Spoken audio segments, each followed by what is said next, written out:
Well, a very good evening, ladies and gentlemen. Welcome to another Flight Data Sim live stream. Today it's the 20th of November 2023, 3 minutes past 8 here in the United Kingdom this evening. We're back in Microsoft Flight Simulator in the PMDG 737 for a little bit of flying in the United States of America. Flightbeam Studios have recently released Minneapolis. It's an airport, I think it came out about a month ago, and they sent me a copy over it. I've been meaning to fly into for quite some time, but we're in one of their other sceneries right now, Denver, Colorado. We'll be flying to Minneapolis, Minnesota. Flight time around 1 hour 30 minutes. Live time, live weather. It is blowing an absolute hoolie here. It's 40 knots, I think, when I last checked. 010 at 23, gusting 33, in fact. So you can hear it in the sim. Super windy. And the latest version of the PMDG 737 is the first time we've flown with the Universal Flight tablet live. I think the last time we streamed this live, this aircraft was well over a month ago. So yes, nice to be back in the United States here. But yeah, the weather is very inclement here. Very cold, very cloudy, a bit of drizzle. It's 5 degrees Celsius up high elevation here as well. But yes, good to be streaming again. It's been a week since we last streamed in the Zebra mod 737. But yes, this is the Flightbeam Studios Denver scenery. I think this has been out for a while, looking very nice. The size of this airport is absolutely massive. I've decided to park on Concourse A because I wanted to taxi under a bridge today. I noticed there's a bridge at this airport as well. So yeah, very nice. No VATSIM events or anything around here at the moment. Over there's a couple of aircraft. There's a Lufthansa 747 on VATSIM, another aircraft over there, but we are on our lonesome here in the Alpaca Airways 737-800. I've got GSX all fired up as well, so they're all ready to start boarding and load the bags in the hold as well. We've got all sorts of vehicles. Look at the detail here, looking very, very nice. Now, I don't know if any of you guys use GSX or Microsoft Flight Simulator. I had a little play of it yesterday. I've had a lot of crash to desktops in Microsoft Flight Sim. I think it's GSX related because every time I look at the event viewer, it shows both Microsoft Flight Simulator and GSX, both the causes of the failure. So, touch wood, I won't have any issues today. It seemed to be working fine. I fired up the sim 20 minutes ago and it crashed on loading into the sim, so I don't know if there's something going on with the latest version, but I don't know. But here we are in the Alpaca Airways 737 livery. Unfortunately, the US Alpaca Airways livery isn't working anymore. I'll have to talk to the maker of that scenery to get to see if we can get it updated to work in the sim. But yeah, looking very nice. Why is there some sort of circus here in Denver in the background? I don't know, but yeah, we'll see how the UFT is. I've seen the performance tablet's been updated to sort of around the decimal points, so it's looking a little better as well. But we'll talk about it as realistically as possible. Let's see how we have here in chat as well. Anthony says he actually did some training in the US. I did, yes. I did my initial hour building and my CPL exam in the United States in Arizona all of 13 years ago, so I can barely remember it there. Andy, I think you'll find there's an Alpaca on Concourse B as well. Ah, you must be over there, Andy. Excellent. Might be a dodgy airport file for GSX. Now, I've done all the proper GSX profiles, so I downloaded a profile from RW Profiles. I uninstalled the default or profiles, but I think it did it automatically. It certainly looked like that was the way it done it in the GSX settings. But no, I asked someone who does it, and he said do this, do that, and I downloaded this GSX profile via any builds, and it seems to have done everything correctly. I think it could be just something. It could be something I'm doing, but maybe it's something else along the lines of GSX causing crashes. But some people have said that they've had crashes as well. Anyway, let's see who else we've got. Josh Steer, mine crashed at Belfast. I removed it and it was fine after. Yeah, we'll see how we get on today. Rian Lacey says, "Hey Captain, long time no see. I was on one of your flights about a year ago.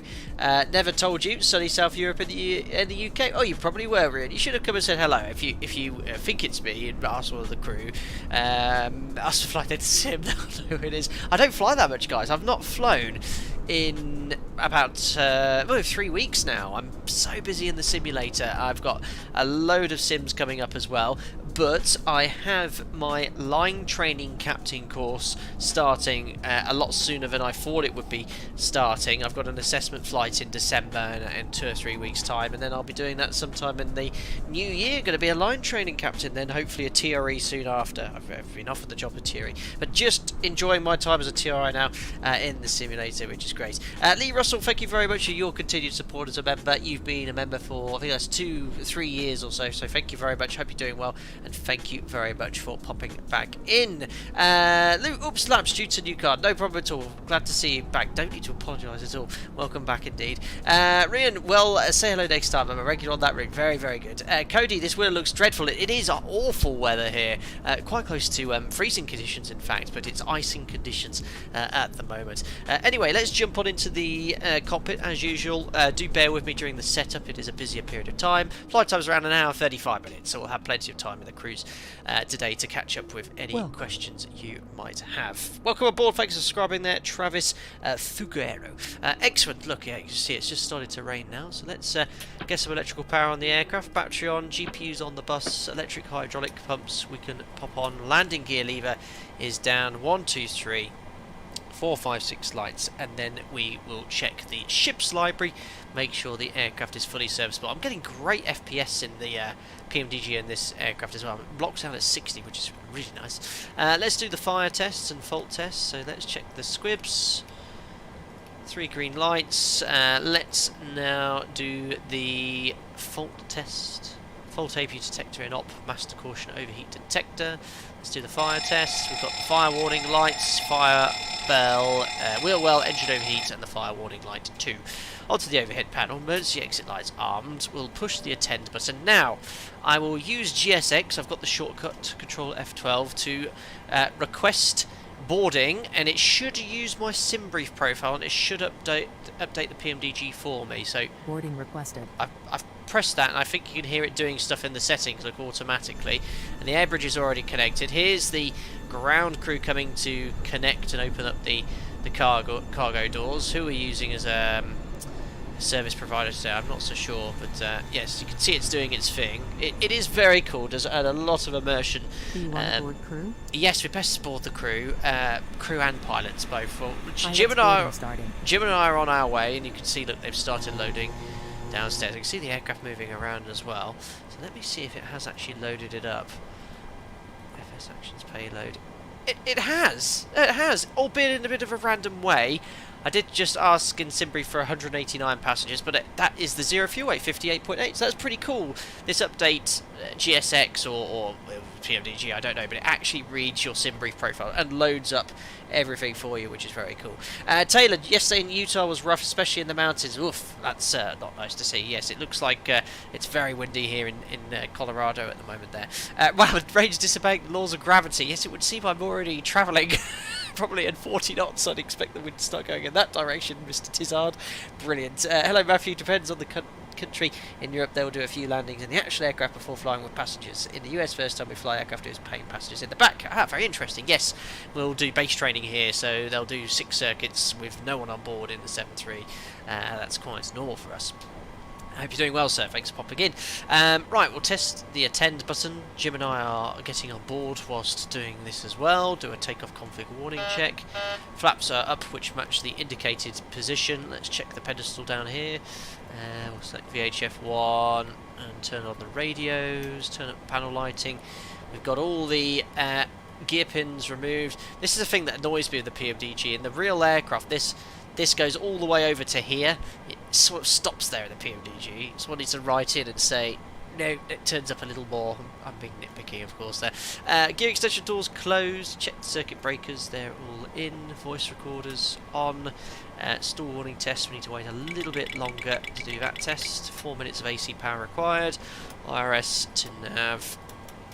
Circuit breakers are all in that side. Check the ship's library. The technical log. And crash accident safety equipment as well. Excellent. Good evening, Pag. Thanks for popping in. I hope you're doing well. Mr. Compavos, hey Captain, once the FlyJSim 277 is available, would you fly immediately? Yes, I might drop them a message actually. They're very kindly sent out their products to me pre-release in the past, so I believe they are busy updating it. I can guarantee you as soon as it's out it'll be the first thing or next thing we fly for sure. Superb. So we'll jump into the seats now. Let's see if there's any ATC. Starting. Excellent. I think, is that crew boarding starting or passengers? I'm not so sure. Yeah, I think with the air bridge you don't actually have any passenger animations. Well, I don't with GSX.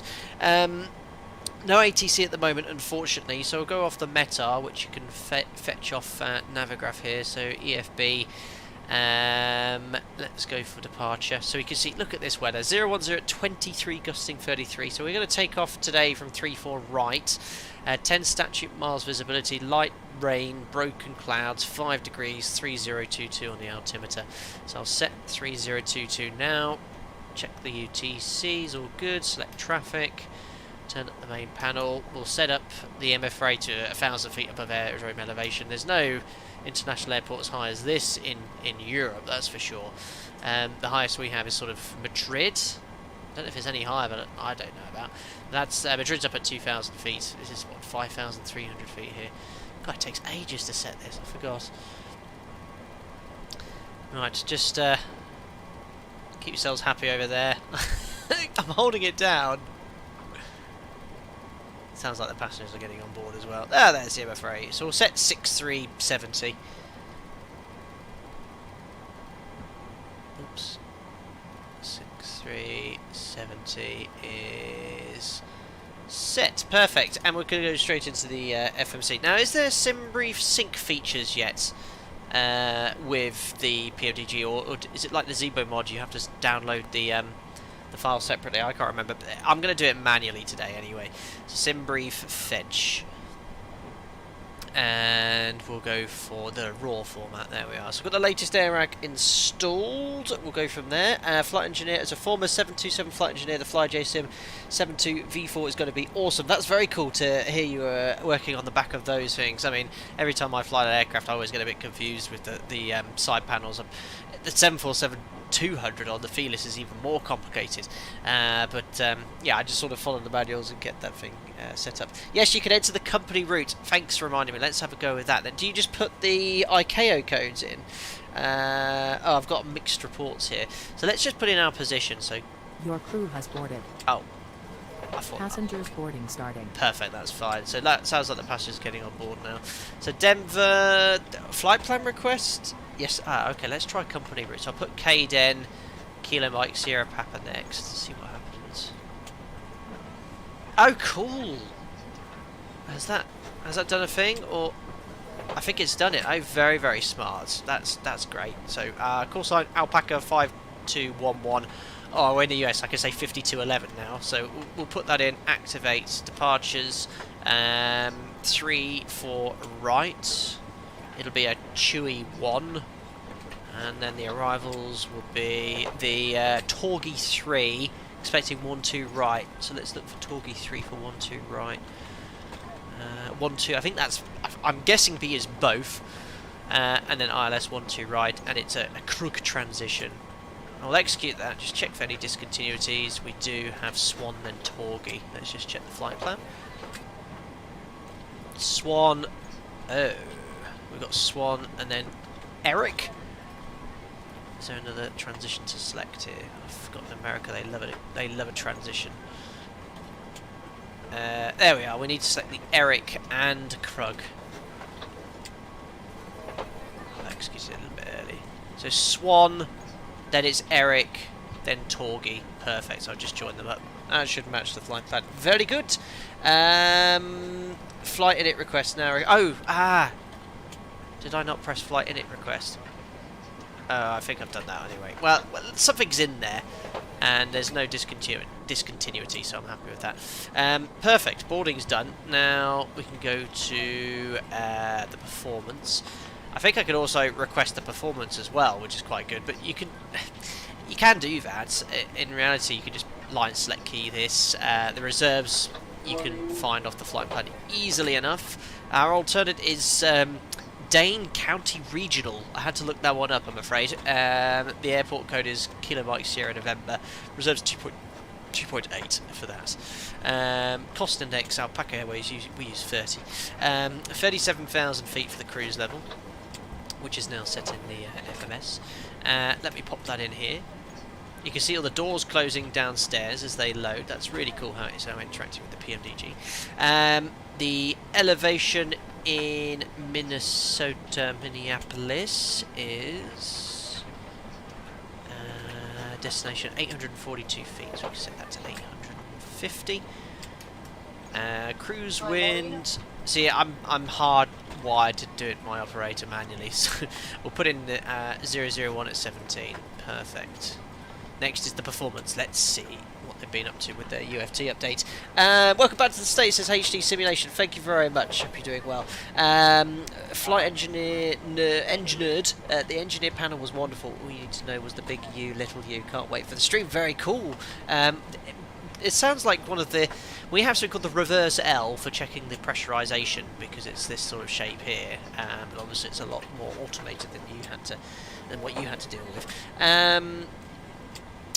Omar says flight plan requesting the same thing, but company route just fetches it faster. Both use a SimBrief file. Very interesting. Very interesting. Right, let's try this performance then. So let's get the calculator. Hi there, hello. This is so funny. Right, runway for departure is going to be 34 right.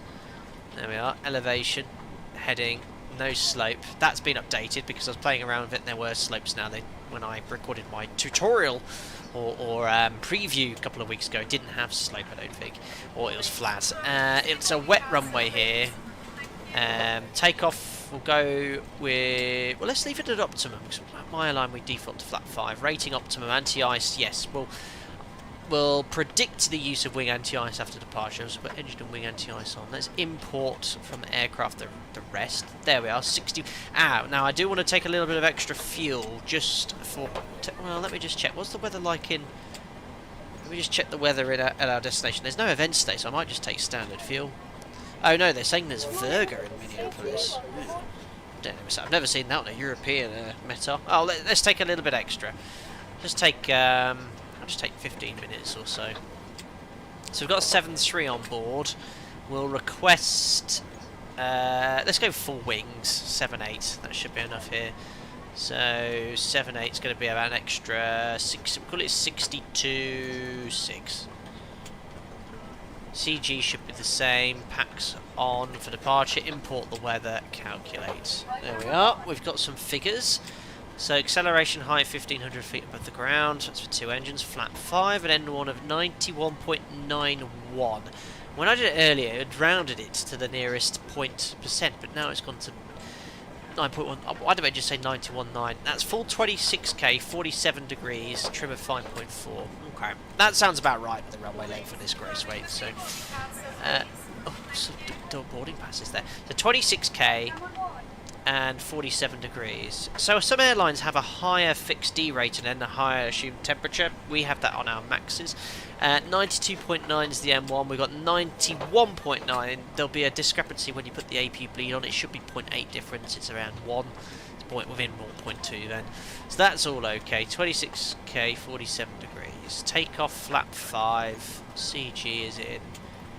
But the thing is, this is based off... Yeah, how do I tell GSX I want to refuel but I want more fuel?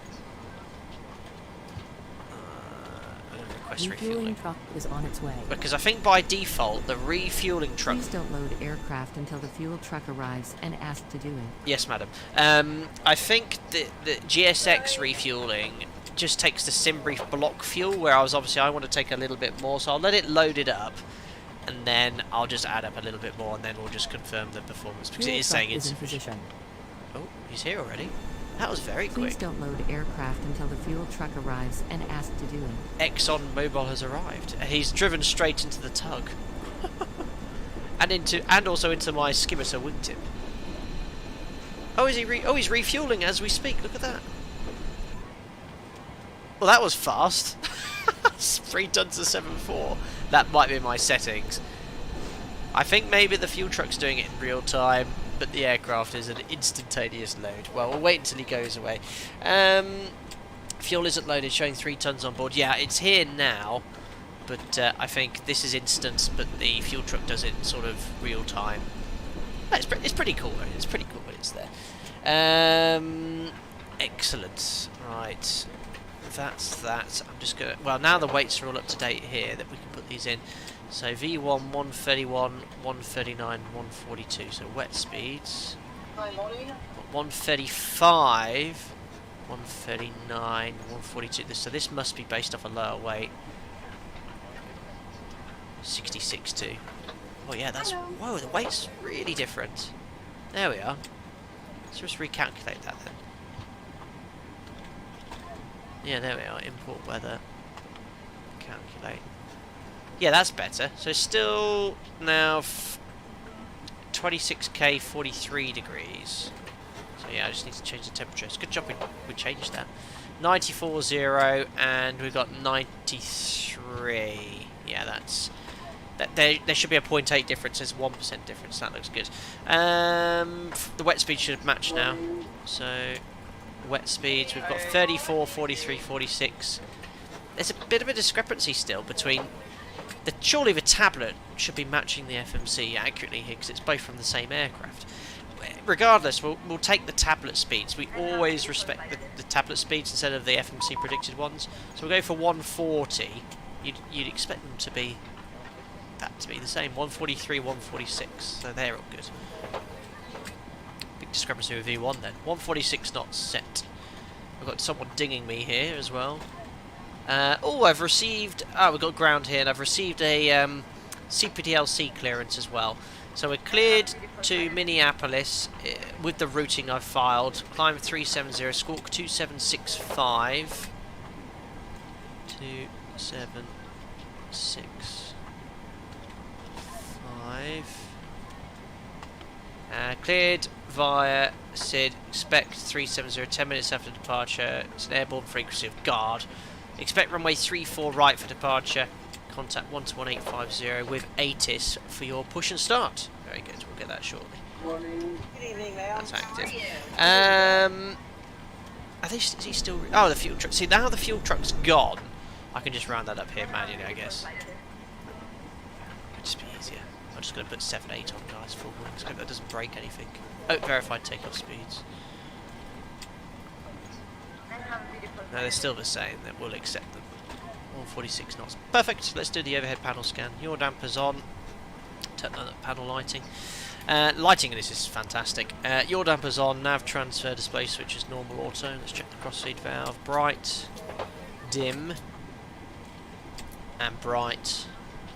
Add off. AC/DC metering panels all set. Fueling's done, so we can pop the seatbelt sign on. Window heat can come on.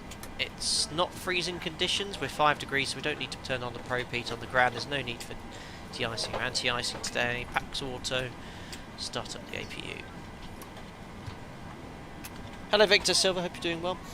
Josh, be cool if you could share a proper cold and data state file for PMDG. Not sure that one comes with the PMDG is accurate. I have one. I've called it. If you'd like me to share it, I can. I don't know how I'd upload it. I can send it as a Google file. But yes, my panel state is flight deck to sim cold and dark, because the cold and dark they've got like really random stuff like squawk 1, 2, 3, 4. I mean, that's really random. There's no country that has 1, 2, 3, 4, I don't think. But things like that, they have the igniter set to both. The lighting's a bit funky as well. So yeah, I have a slightly different one, which I use. Oh, I'd actually love that cold and dark file. I'll upload it to a Google thing, and then I can share that if you guys would like it. Perfect. We've done the rest then. Let's have a look at this SID. So performance we're happy with as well. Landing dispatch, yes. So what landing dispatch is? This is a calculation done prior to takeoff. So dispatch prior to pushback to make sure. For performance, we have the performance to be able to land at our destination. If we don't, you can still take off. You just need to have 2 alternates where you can meet the landing dispatch requirements. It's based off you landing at your destination with max manual braking, no reverse credit unless the runway's contaminated. It's just to ensure that you're all legal. So we do this on the ground. So it's based off Minneapolis, 1, 2 right. We'll grab the weather from there, calculate, and as predicted, this is the weight. This is the PMDG's maximum landing weight. So this says you can land based off the weather conditions at Minneapolis at your maximum landing weight and stop within the distance available. Generally that's the case with most places. If you go somewhere where the runway is short and wet, that dispatch landing weight can get a little lower. But right now we can land at our maximum landing weight with max manual braking within the runway length there. So dispatch performance is complete as well. Let's have a little look at the SID. I'll use Navigraph. It's always easier to sort of show you this diagram. So look at the size of this airport. 1, 2, 3, 4, 5, 6, just America. Most likely to push back to face west. We'll go under the tunnel, yay, and then go Alpha. We've then got Hotel, Golf and Foxtrot. We'll make a right turn north towards 3-4 right. We'll go full length 5 Foxtrot 1 and we'll be blasting off in this direction. Our SID is a Chewy 1. We'll be taking off in 3-4 right, climb on heading 353 to 5934. So let's just match the heading and courses up. 353. There we go. And then we're going to climb direct across CAS at or below 10,000 feet. So we've got CAS at or below 10,000 feet. Then it's tracking 024 to Yokes at or above 17,000 feet, and that's the termination really. It just goes from Lungwood to Chewy, which we've got coded, and we'll be at our cruise level by then. Excellent. Yeah, who does it like? I've yet to tick that off in my flying career, taxiing under a tunnel or a bridge. One day perhaps. Right, let's now start the APU. Better finish setting up as well. The APU's already up and running. Order brake to RTO, reset. I'll have the takeoff page. Jim, you can have legs. Trim I forgot to set as well, which is 5.6 units. Thanks Tony Hodge for reminding me. 5, 6 is set. Working our way down here then. Radio tuning panels all set. We could tune up an IS frequency or something active, but it's an RNAV SID, nothing to worry about there. Right then, so we've done our briefings, everyone's on board. We then complete our checklist to make sure the aircraft's completely configured. I'm happy with that. I just need to disconnect the ground power. Or can FSX do that? I don't know if it did it on my test sector. I'll remove the chocks and get it to do it that way. Oh, set parking brakes immediately. Ah! GSX not happy. Okay. Is that all okay? I presume so. Prepare for pushback and departure. Ice warning. Do you request the icing treatment? No, good afternoon, Alpaca 9 Alpha. Due to icing conditions, please stand by for engine start until push completed and brakes set. No, you don't need to do that in icing conditions. Token tow bar today. Alpaca 9 Alpha Kilo, Denver ground. Good afternoon. Hello, Captain. We're ready for pushback. Doesn't look like you're ready for pushback, sir. Get that tug connected. Oh no, it's Clyde. Oh, love the moustache, sir. There we go, all good. It's cool. Alpaca 9 Alpha Kilo. Bypass start pin. Approved. Oh, that's push Andy. Straight back, first line, call for taxi, and ES Hotel is current. Okay, so Megan, I've walked across that. Bypass pin inserted. I've walked across that bridge dozens of standard times. It's a good for place Denver, to get a good look at the aircraft. Yeah, No it's problem. very cool. Anyone else been over that bridge? Ah, here comes the tug. Impressive. The tow bar doesn't. It moves in that fashion. Alpaca 5, Mike Foxtrot, Denver ground. Good afternoon. Push and start approved. Push straight back, first line, call for taxi. There we are. He's putting the pin in. Do the checks below the line. Locking gear. Transponders out off. Perfect. He looks like Magnum PI. I'd love to just fire off that shoot, the intro to that show. I'll get a copyright strike. 3-1 with information hotel ready for push and start. HD simulations. How do I get Southwest the? 98, Denver ground. Good God, afternoon. the Thank you for comment's hotel. Push and start approved. Push straight back, first line, call for taxi. gone. Luke, it's crazy. I'm literally reporting for duty to fly this in real life in an hour. Very, very cool, Luke. Diego, hello Captain, do you always have to set barrow before takeoff? Yes, we set the minimums here. Right, I'm going to request push and start now. Ground, hello, Alpaca 5211. We're on stand Alpha 44, request push and start. Alpaca 5211, Denver ground. Hotel is current. Push and start approved. Push straight back first line. Push straight back first line. Alpaca 5211. We've listed to hotel. Right, so it's a straight push facing north on taxiway Alpha Sierra. Release parking brakes. Oh, yes, sir. I'll get this music off as well. Parking brake released. Commencing push. Due to Excellent. icing conditions, please stand by for engine start until push completed and brakes set. No, that's not a thing. We're on our way. Lufthansa 5 November Papa Denver, presume you're just heavy making a Denver straight ground. Good afternoon. Sorry. Push and start is approved. Push straight back first line. Caution the 737 on your left side. Is that me? Somewhere on us. Is that what it means, straight push? I don't know. We'll see what he says. Might be cross with me. I'm delaying engine starts as per the request from Magnum PI down there.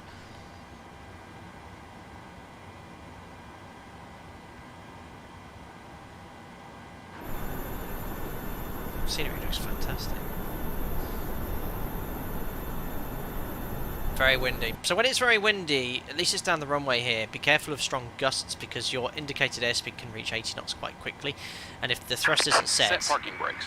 prior to that, Cockpit to ground. you can get the We have a hold. good engine start. You can disconnect. No, no lies. I'm starting engines now. I've got Auto GSX pilot saying I've got 2 good starts. I've got GSX telling me not to start. I'm starting. I'm going rogue. N2.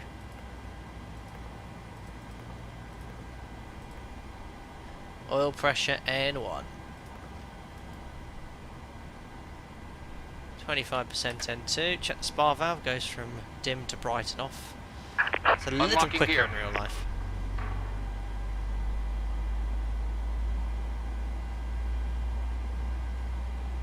Yeah, Black, I always wondered why they asked to delay for icing. Yeah, I mean, it could be that it is certain procedures, certain airports, certainly not in Europe. Even in freezing conditions, I've never had to delay engine starts or anything like that. Tow truck disconnected. Bypass bin removed. Perfect. Left is clear. Right is clear. Yes, I've already started one of the engines.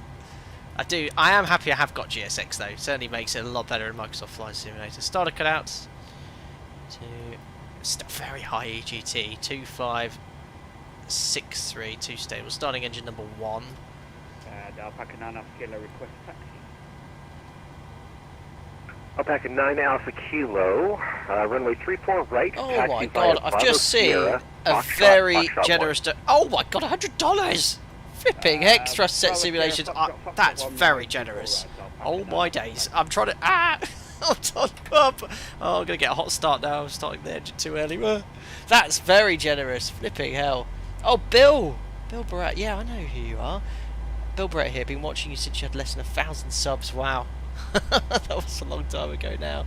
About the time I contributed. That's very generous of you. Thanks for all you have done for our community. You're most welcome. You didn't have to donate a penny, but thank you so much for your very, very generous donation there.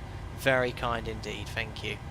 I don't know, the alerts these days are so slow. Oh, I know why, it's because it's muted. Oh no, it's not muted. I don't know why it's not pinged up there. Very kind, thank you. Excellent. Right, starter cutout, monitoring at engine number 1.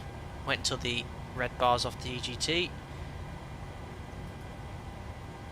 Wait, why is that going so slow? That usually comes off around 2 or 3 seconds after starting cutout. That's very slow there. There we are, thrust at simulations. Very generous of you. Thank you very much, sir. 2463 stable. Do I have to disable GSX now as well? That's my question. Thank you. Bill Barrett here. Been watching you since you had less than 1,000 subs. About Very time I generous. contributed. Thanks for all you have done for our community. Okay, thank you. That's very, very kind of you, Bill. Thank you very much for your very generous donations. Sir. Thank you. Right, someone told me to disable GSX once you're done with it, or should I leave it there? I'm going to do the flow anyway. So generators on, APU start switches, pro beats, wing and engine anti-ice coming on, voice orders, or is it auto, packed order, auto, APU lead off, Alpaca sets. 5 Mike Foxtrot, runway 34 right. Taxi via Bravo to November, 5. Foxtrot 1. Everyone, Bravo November. full forward, full back, left and right, and rudders full left and full right. recall. We can now blank the lower DU, and then we'd read the before taxi checklist. Perfect. Now, I've disabled GSX because I think more people have told me to do that than not. Right, let's request taxi and watch me get hopelessly lost in Denver. Alpaca 5211, request taxi. Alpaca 5211, runway 34 right, taxied by Alpha Sierra Foxtrot 1. Taxi 34 right by Alpha Sierra Foxtrot 1, Alpaca 5211. Right. Let me get my map out. Perfect. So, Lufthansa 5 November Papa turn. Heavy, runway 34 So Alpha right, Sierra is the taxied by first one, Bravo Sierra and then Foxtrot's all the 1. way to the end, and then Foxtrot 1's up here. Alright, even I can't get lost here. Turn off taxi. Parking brake release. Let's do the config check.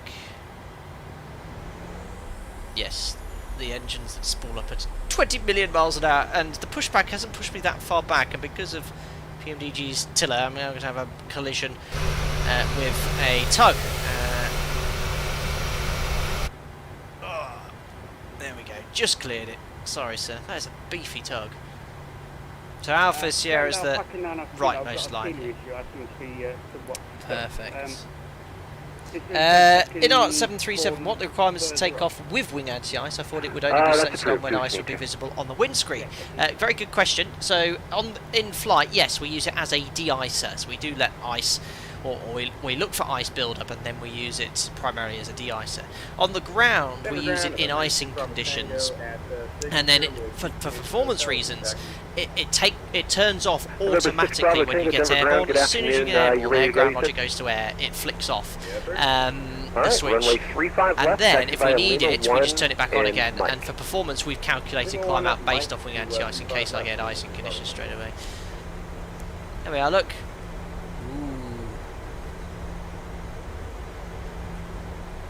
Under the bridge. It's like Gatwick.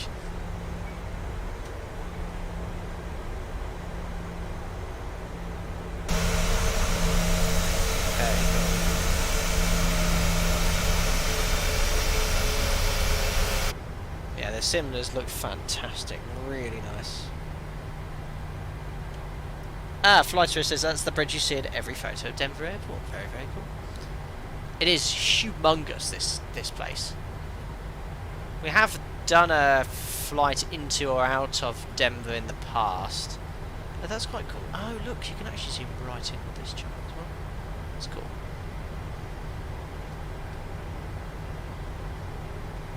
Southwest 98, ready for taxi.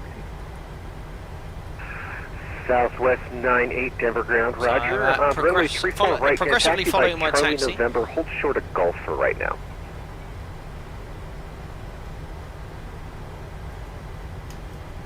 Turn the background lighting slightly, and the flight director system lighting. Lighting is excellent in this sim, Right, and the departure. Microsoft Flight Sim PMDG really taxi good. in Charlie November, holding short Golf. Oh, Delta man, if you 90. select no big graphite icon, goes into no big graphite. Ah, superb. Oh, you are.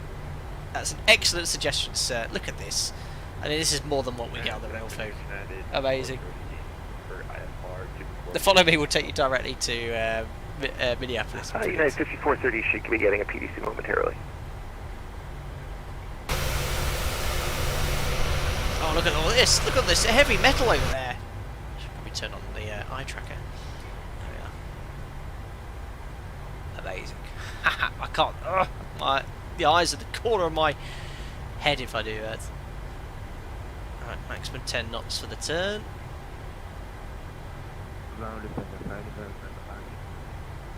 He's got a long flight ahead of him.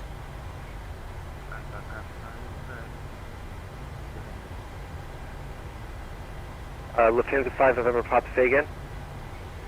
Perfect. Right, do the before takeoff checklist. So config we have checked, flaps we've got. 5 green lights, stab trim is set for right. departure. November 6 Bravo Tango, no further ATC available. 5.6 units set, takeoff briefing. Alright, we appreciate that. Pax auto bleeds on, V speed set for departure, wet 40, 43, 46. Alpaca 5, Mike Foxtrot, then 70 Foxtrot 1 MCP, is on departure your is a left. Chewy 1 departure. From there, no further ATC available. Monitor 3-4 right, climb to Minneapolis. 10,000, head ADP 2, and any problems will climb straight ahead. We'll go to sort of 8,000 feet for the MSC. There we are, reviewed. Cabin secure. Flight directors, thank you. I was just testing you all, and well done for spotting that I'd purposefully forgotten the flight directors. Thanks, Flying Seal. Cheers. The model matching is there you go. It does look fantastic this year.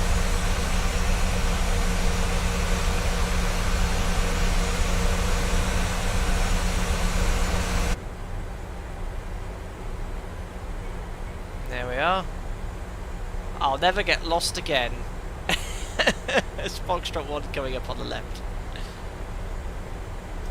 There is our colleague. That's the airport here. I mean, America is just, there's so much space available, they can just make these gigantic airports. Okay, good, that's you in the 747. Very, very cool. Thanks for going behind, otherwise I'll be in all your wake.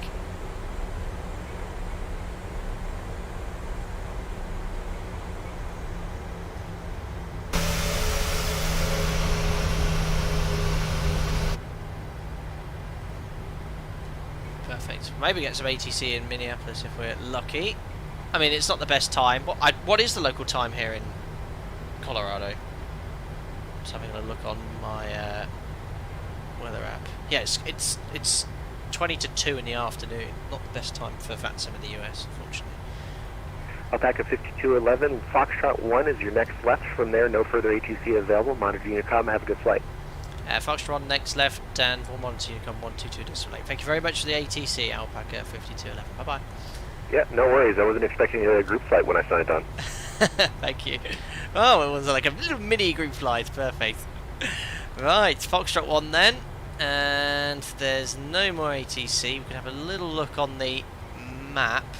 Where's the map here? Is it that one?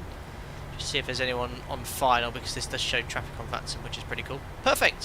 So he can't clear us to take off because he's only a ground controller. I wish him the best of luck with his VATSIM career. He'll be giving us takeoff clearance next. So I am not having a runway incursion, if you're wondering. I am taking off on my own. Right, lights on, strobes, auto throttle, LNAV, weather radar is on, although it's a useless feature in Microsoft Flight Simulator right now. Transponder. So MCP is set, transponder TARA, strobe lights are on. Well, imagine we're cleared takeoff. We've got a blustery wind down the runway. You can see the windsock blowing away there. As I said, with wind down the runway, you might have to delay your rotation in a gust. So if at V1 rotate, if the speed's stagnant, you delay the rotation. We'll see how it behaves in Microsoft Flight Simulator. Slightly overshot the line there.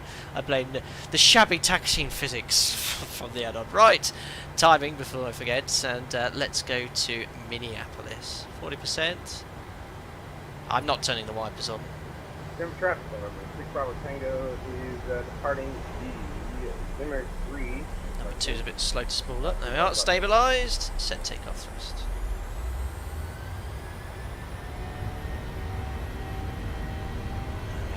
93.0, takeoff thrust set indications normal. That spool up time from 40% to takeoff thrust is perfect. Checked, release forward pressure. That won't take long with this sort of headwind. We've got a 30 knot wind on the nose. Airspeed comes alive around 100 knots. Or I say airspeed alive, the wind trend vector. It's very smooth for these sort of conditions. You'd expect having to move the rudder around, but if you look at the airspeed, it's quite gusty. So if it's at a gust, just delay rotation. There we are, now rotate. Rudder to maintain sensor line. Yeah, it's fine for Microsoft Flight Sim. That doesn't work. Gears coming up. There's no real dead band, and it felt like a takeoff in 5 knot winds, but it's with all those graphics and profit, you know, those things you get, it's fine. Good, that's behaving much better than it used to as well. A sensible attitude commanded. I spoke too soon. It's gone above 20 degrees. So we'll select speed. We can now bug up.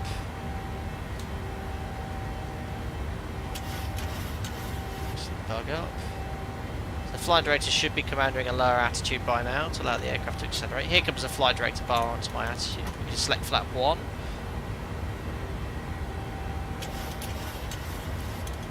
Definitely in icing conditions now, so we want engine anti-ice on. Unfortunately, you can't see any icing building up on the PMDG model, so the use of wing anti-ice you can't work out really. And flaps up.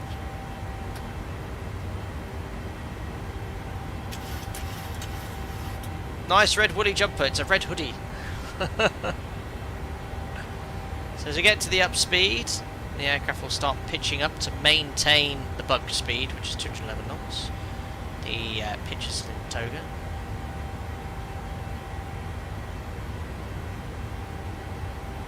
Flying nicely.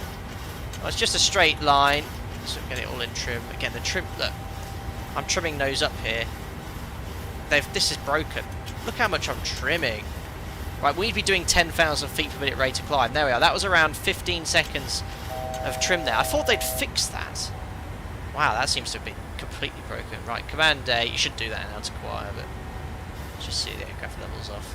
Yeah, the amount of trimming there was extreme. I was trimming for about 15 seconds nose down. Having just demonstrated that in a Level D simulator about 2 days ago, the rate of trim movement on a UPRT exercise, I get them level at 10,000 feet. We then trim up for around 10 seconds, and the aircraft is doing 8,000 feet per minute rate of climb. I just trimmed for 15 seconds in the PMDG, and nothing changed the attitude. So they need to. That was working quite nicely, but it looks like it's broken again. Right, let's set 370 our cruise level. We'll select VNAV. The aircraft will not climb because we have 10,000 feet restriction in the MCP. Anyone in chat would like to remind me how do I delete a restriction? You can press delete, line select key, execute. But what's the easiest way of deleting a restriction in the FMS? Andrew, we only see your arms. That's all you ever get to see, boy.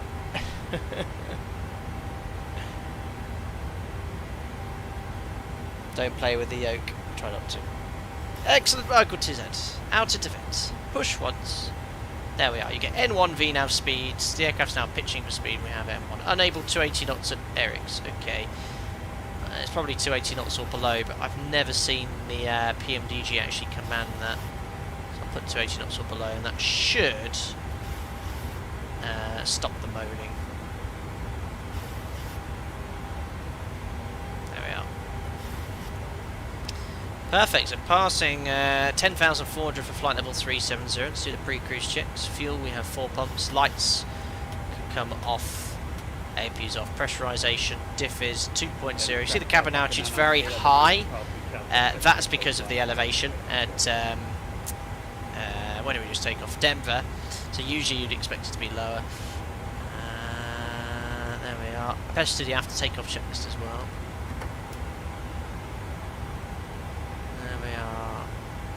So holding on altimeters. I'm going to set standard now. I know I've not passed the transition altitude yet in the United States, but at my operator, as soon as we're cleared to a flight level and above 3,000 feet AGL, we set standards. There we are, after takeoff and pre-cruise checks complete. Ask Jim to do it, said Ross. Brilliant. Hope you're doing well. Seen you here for a while. James says he's not yoking. Programming boss, when do you turn on logo and wing light, and when do you turn them off? Logo is at night, below 10,000 feet above the ground, and wing light, at my operator, we use for walkarounds at night. Not everyone does, I do. And when inspecting the leading edge wing for icing in flight.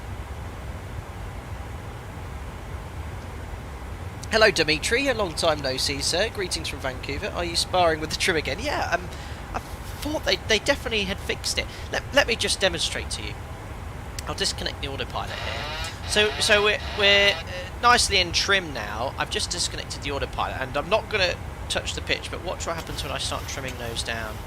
Now this is a huge stabilizer, okay? Now it is going, but the real aircraft, it would do even more than this. Now I'm going to start trimming nose up. It should start pitching up by now. I'm still trimming nose up. I'm just going to disconnect the auto from here because I'm going to overspeed.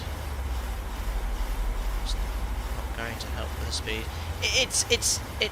It's a lot more aggressive. You're moving a huge flight control here with the stabilizer, and it's really noticeable as well. One thing I'm going to do here as well, you wouldn't want to be a passenger on this plane. I'm just going to put full right rudder in.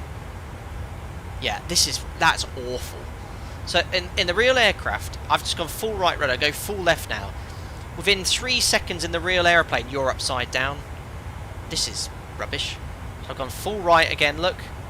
That's full right rudder, full right, and it's like a Cessna. The aircraft should be rolling upside down with this amount of rudder I'm putting in. So they need to make the rudder about 6-7 times more effective. If you want to know how the rudder feels, try it in an aircraft and explain. In the PMDG, you go full left. Sorry, in the real aircraft, well, I say the real aircraft, I've never tried it, but the level D, you go full left rudder, and the aircraft snaps round. I'll try and do a demonstration in the level D sim, but yeah, hi Carl, hope you're doing well. Yeah, rudder hardovers used to be a problem with 7.3, yeah, in the earlier builds I remember, but yeah, I'll try and film it at some point in the FTD or level D, and I'll show you what happens when you use full rudder on an aircraft like this. How does it? It won't make any. It shouldn't make any difference without the yaw damper. Yaw damper balances out yaw, but it's pilot induced. Hold on, I'm just watching my M1 there. I'm going to put the auto throttle back in. Pilot induced rudder isn't overridden by the yaw damper. Maybe the level D is wrong, says Kat. Maybe. Thank you. Oh dear. Oh, Ryanair subscribed. My #1 fan. Welcome aboard. Andrew, question, real life, if you know actually have animals like dogs, etc. on board in cargo area, do you personally check on the animals before and after takeoff, and is there a special area for them? Now, my operator, we don't carry animals in the hold. We do take guide dogs on board, specialist dogs for people, but I've not had to think or worry about carrying livestock or animals on board. Dave, is there any sort of Microsoft Flight Sim Assist active? I've got them all set to, is it realistic or off? So I don't have anything on there.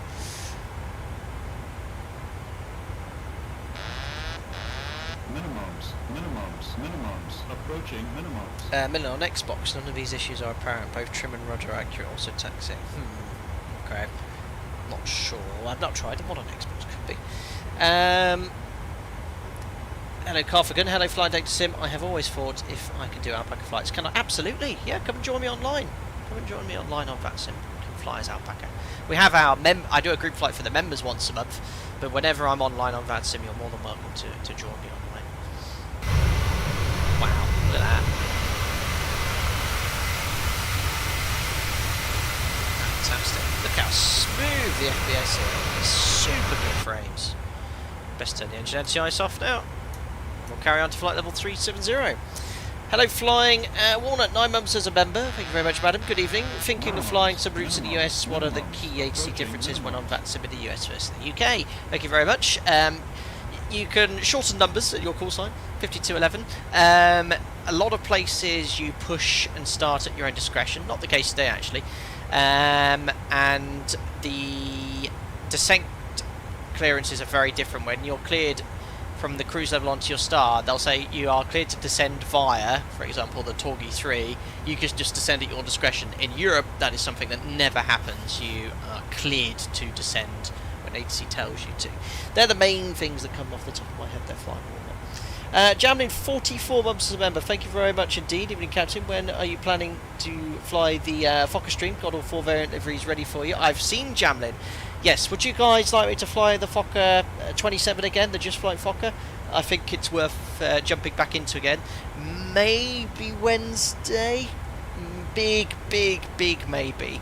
This is my last day off, and I'm then in the sim 5 days. 5 days from Thursday, Friday, Saturday, Sunday, Monday. So I will be busy, but I am in earlier sims. I might get some time in the afternoon, evening, if I'm not too fatigued. But yeah, we'll fly it very soon on a single little sector somewhere. Hi Scotty 2, have you flown the 789 from Horizon? Does the HUD put you off? I've not flown. The only other 78 I've flown is the Kuro 78 with Mike, probably 3 or 4 months ago. But I've not flown the Horizon one. I'm not a fan of the HUD, but that's just because I've never used it. It's not it's just a personal thing. Nambuza just got the PMDG at the weekend, looks amazing, but had some odd things go on. Definitely not as nice to fly as a Zebo, but still fun. Yeah, the PMDG is the best 737 in Microsoft Flight Simulator, and in many ways it is sort of the systems modelling, the autopilot, the FMS works well. There are some glaring issues with handling. I think that's more sim limitations, but if you want the best overall experience, so the graphics, the immersion with sounds, the looks, and the appearance on the screen, you have to go with Microsoft Flight Simulator. I'm saying this as a generalised simmer, but when I've got a Mike last stream when we were flying in Storm, whatever it was called, I can't remember now, you won't get the same realism with this as you would with the Zebo mod. It felt great, the mod. Again, it wasn't perfect, the mod. For example, I had to use full right rudder to stay on the runway, prevent an excursion in a 30-knot crosswind, where in reality you've got more than enough rudder authority. But yeah, it's a good add-on, the PMDG 737. Yeah, there's a lot of requests for the Fokker there. Let's fly the Fokker. I'll have a look at that then. I'll think of a little nice 2-sector to do. I think the last time we flew it was in Alaska. Oh no, not Alaska, Canada or something, but I'll think of a nice little 2-sector to take it on. They still haven't fixed the winds. Yeah, it's still a bit. Yeah, that's not accurate. But I think that's Microsoft Flight Simulator. So you can see how the Mach and the airspeed indicator, the wind, and the ground speeds are constantly jittering in the true airspeed. That's not realistic, of course. Right then, do educate me, ladies and gentlemen. We've just taken off from Colorado, Denver. What states are we flying over now? Let me get. I actually have the flight data sim, infamous flight data sim atlas here. And lo and behold, I can actually turn it to the page where we're flying. So actually, I can tell you where we're flying over. This is what I do with my PAs in real life. So ladies and gentlemen, we are flying from Denver over Nebraska and maybe South Dakota. There we go. What else do we have here? Alex, thank you for the 19 months as a member. Woo! He says more than 1.5 years went by so quick. Thank you very much for supporting the channel for over 1.5 years as a member, Alex. Very generous of you, sir. Hope you're keeping well. And thanks for popping in. And this evening must be 10 o'clock where you are, getting late. Excellent.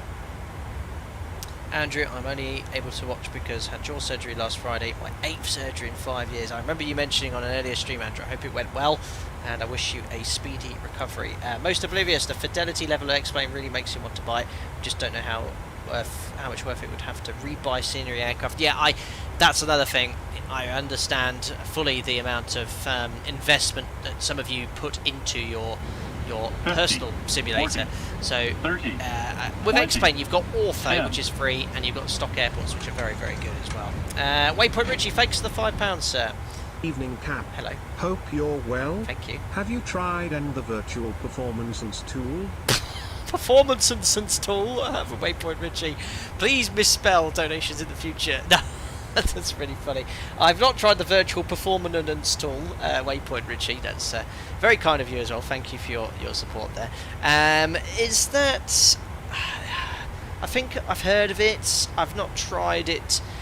Now we've got this PMDG UFT. I mean, I don't unfortunately have performance data on my operator's OPT for US airports. There's some, but not many. Denver's not on there. So I couldn't make a direct comparison to data, the real one. But for most of you, it's fine. It's ballpark figure, but I should think that's probably a little bit more accurate. But maybe I'll look into it, Waypoint Richie. But now we have the UFT. I think that will satisfy most people's performance calculations. The United States, thanks, Aaron. Long cat, Avery Captain Chance. Have I missed anything fun? No, all good. Not made a single error. I even remembered to turn on the flight directors before takeoff. Excellent. I think X-Plane is way more... Yeah, just read that one. In the US we call the mid-continent states flyover states. Tony, I think that's going to cause controversy in my stream. Don't say such a thing. Brilliant. Let's have a look at our ETA.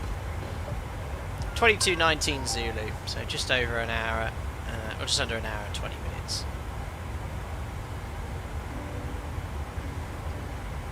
Fat thumbs. Pretty Richie, that's very generous of you, sir. Thank you.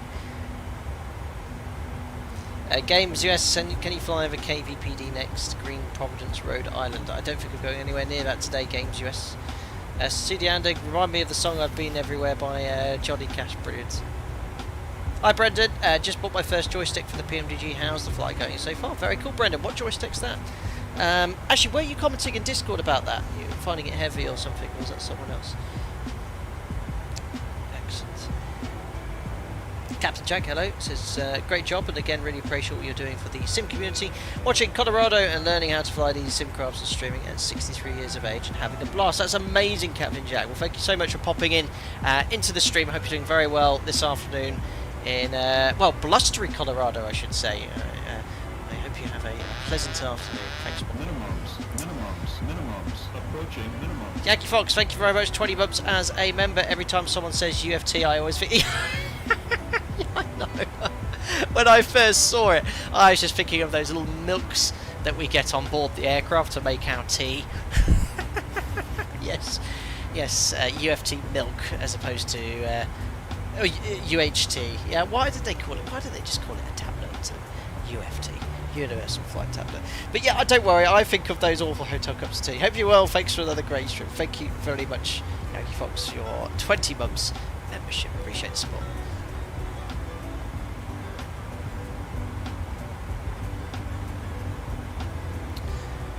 Perfect. So when we get to top of climb, we'll shortly be passing overhead Chewy. We'll do a little time and fuel check. See how the flight is progressing.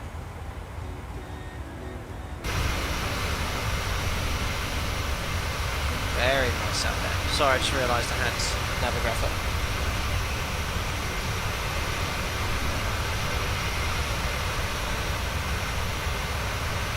Looking good.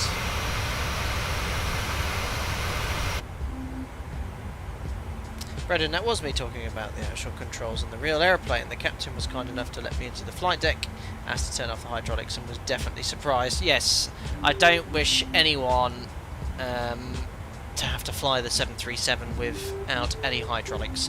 Manual reversion, you're essentially manipulating the controls directly via cable. It's extremely difficult. You also have to fly any aerodynamic load, so if you end up going very fast, it becomes very heavy on the controls. I've, again, only witnessed it in the Level D simulator, which models it in a slightly different way, but it is apparently very accurate. And we do demonstrate it during the type rating. Not a difficult subjective. Sometimes would require 2 pilot input on the controls.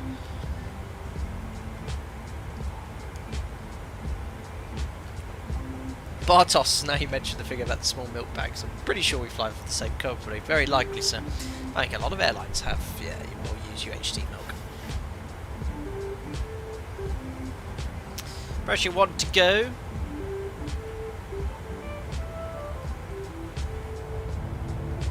Look at those clouds, they look superb. AJ, well, better than losing hydraulics at an Airbus. I wouldn't even know what you need to do in that one.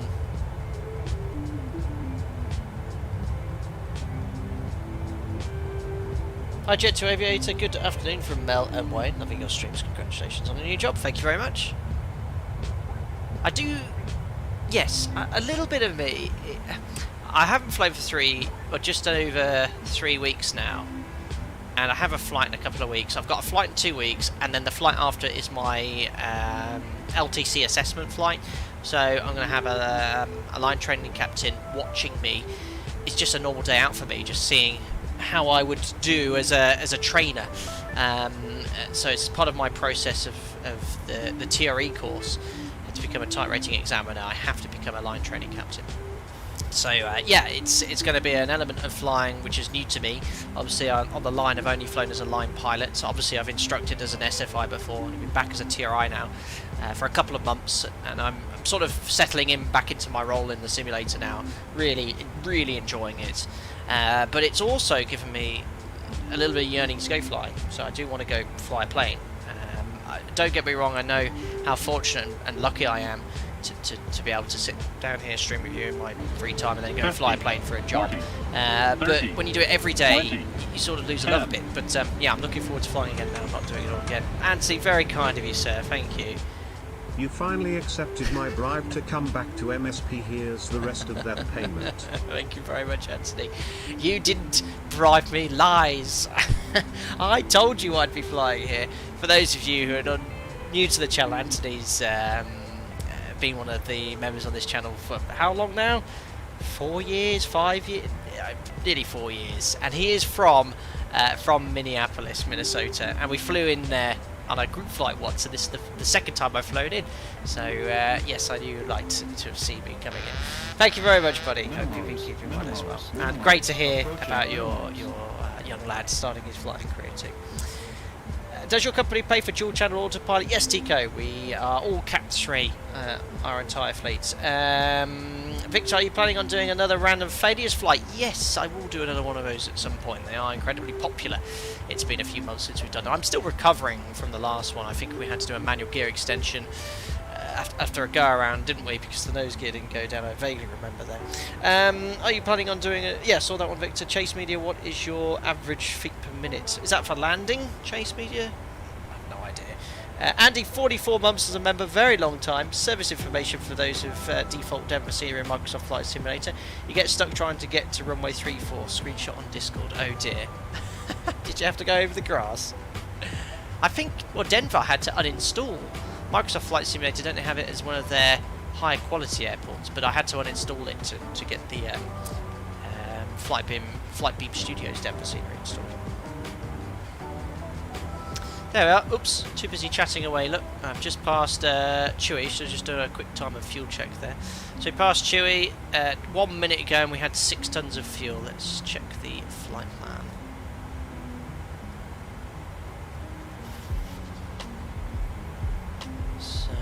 Yeah, there we are. Chewy, we should have 6 tons. 5 through, we've got 6. We took an extra 600 kilos, so that makes sense. We should have burned 1.9 tons or 2 tons. Let's check how much we've used. 1.9 tons, so the fuel burn's pretty good as well. We should have been after 23 minutes. It's 23, so it's probably 22 at Chewy. Looking good. Set max continuous thrust. This is one of our SOPs at my operator now. In the cruise, we set MCT to ensure that we have maximum thrust available in case we get into a low speed situation. Tico, with Autoland or HUD?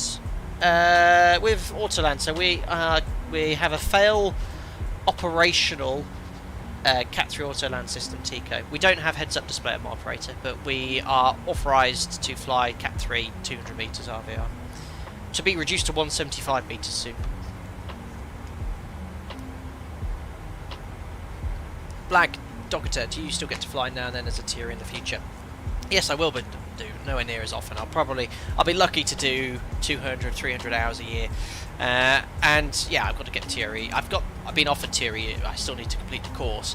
So TRI at the moment, I basically applied for TRE, got the job. I had to do my TRI renewal and revalidation. That was all done a couple months ago. Back now as a TRI instructing. LTC course in December. Well, I've got my assessment flight, so I hopefully only start the LTC course in the new year, and then TRE after that. Black Cobra, can I request a new Winter Ops video from you? Yes. I do have one, don't I? It's very old, on the old PMDG NGX for FSX. So yeah, perhaps I could update that. With GSX and all the animations as well, that looks quite cool. Yeah, we could look at de-icing on ground ops, look at some sort of holdover times, de-icing fluid. We have lots of different procedures. You have de-icing on stand, de-icing remote stand engines running, de-icing remote stand engines off. So I could look at that in a Airstream perhaps. Yankee Fox, any thoughts of replicating the circuit training you do in the type rating in Discord sometimes? Not sure if it's something you've done on a video before. I have got a base training circuit, but for members of the channel, yes, I am overdue a Discord stage event. So I did say I want to do one every 2 to 3 weeks. I know it's now nearly been 4. So I might be able to rattle something off. I could definitely do something next week when I'm at work, so I'm on early, so I can look at something afterwards. So if you'd like to do a base training one, that's something I can cover. I'll ask. I've got a few other things I'd like to cover as well.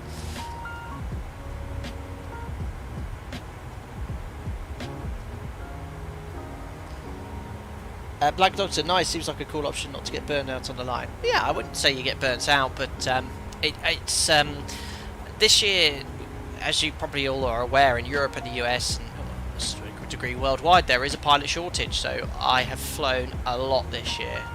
I haven't actually counted how many hours, but bear in mind I've been in the sim the last 2 months, so I'm over 700 hours flown this year.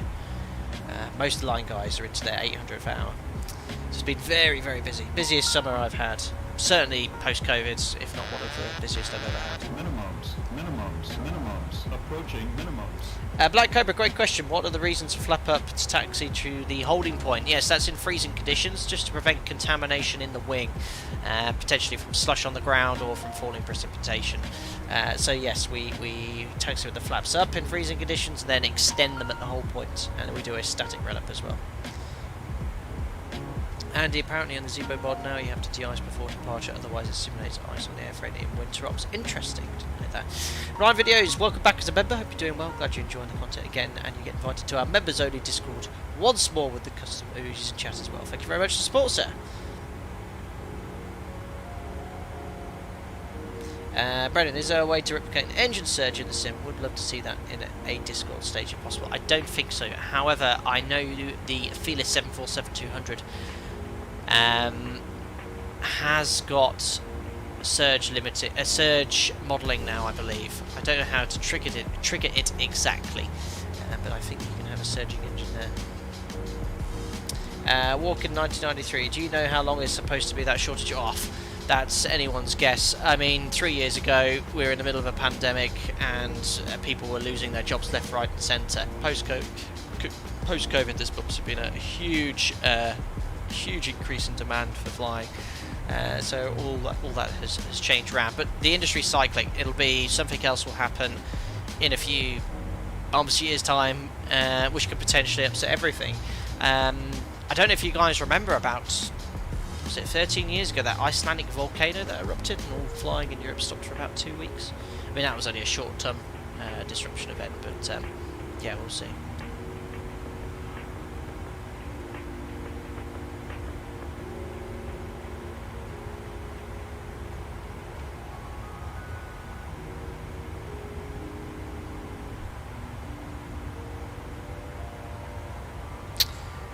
Cool.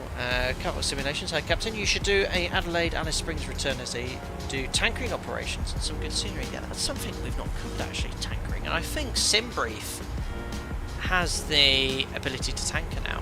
What tankering is taking additional fuel when fuel is expensive down route. It's an operational decision. Ultimately, the captain decided to take all or none of the tankering amount of fuel. But generally we take it, because who doesn't like taking additional fuel? So it's an option, I think, to take in SimBrief. And if you have something called round-trip tankering, you'll have enough fuel to fly to your destination, and you arrive at your destination, you've got the block fuel for the return sector. Sure, there's someone else flying over there. Probably, so if I go outside it's loud, but I can turn the simulator down. Ah, that's better. TK, welcome aboard as a member. Glad you enjoyed the content. You get invited to our members only Discord. I hope you enjoy using the custom emojis in chat as well. Thank you very much for the support, sir. Now, for all of those who have joined as members today, I have a new command via Nightbot. I don't know if Nightbot's here yet. Has Nightbot been around? I don't know, but follow the instructions there. Nightbot? Nightbot's never here these days. There we are. Thank you, Nightbot. Follow those instructions to join the Discord. It's fully synced with YouTube membership. Is this? I think I'll skip it.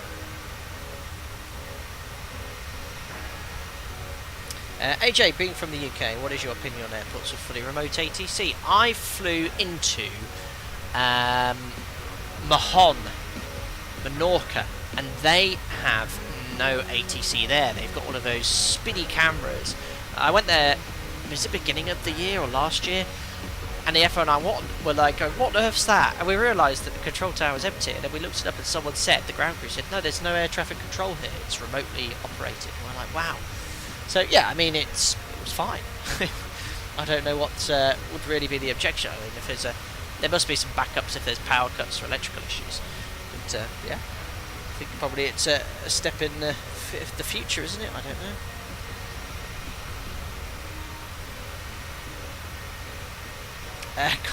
Usquam, can you turn off engines and make an emergency landing? Not today, sir.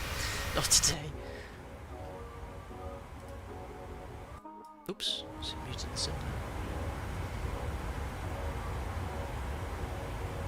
Ali, is there a reason why the takeoff config alert would display during takeoff? I keep experiencing this. Yes, several reasons. You could have had the parking brake set, had the speed brake armed, flaps not in a takeoff position, trim out of range, and what have I forgotten?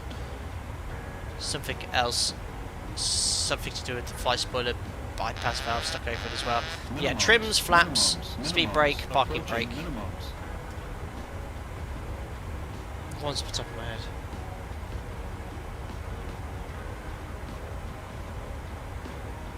Tico, it's a pleasure for joining. Well, thank you for your support, sir. I'm new to the 738 and the Max. Any good tips that's not taught on the line? Ooh, well, I mean, everything tips-wise, I mean, we do teach on the line and the type rating. I mean, I don't know what I could tell you that you probably wouldn't know. I mean, my streams, I just do what we do at my operator, just fly it as per SOPs. So I hope you'll find the time as a member useful anyway. And do members utilise tagging me? Everyone that does DM me always says, I'm really sorry to message. I'm like, why are you so? Don't be sorry. You're a member. You're free to message me and ask questions or tag me in Discord. I actively encourage you all to do it. I don't bite. Dorito says, hello, when I take off I have engine overspeed, but I don't know why. I have that everything is set good for takeoff. Oh, Dorito, it could be anything there, sir.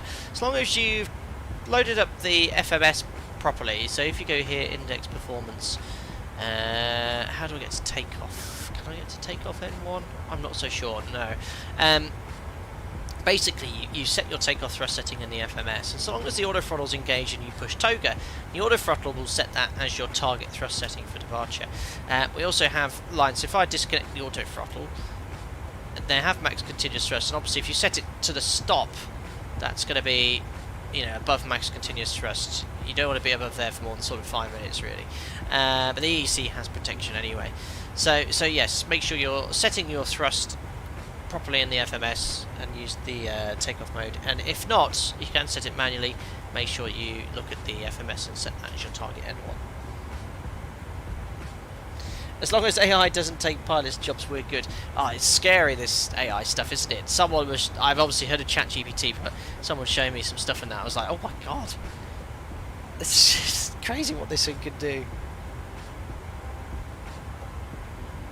Cavalcade simulations, there's been a lot of incursions this past 18 months, especially in the US, due to pilots and ATC still dusting off the cobwebs post-COVID. Road ATC could be good for GA medium aerodromes, absolutely. And yes, our airline has something, and I think other airlines use it, called KORA. Does anyone know what KORA stands for? K-O-R-A. I don't know if that's an airline-specific acronym or not.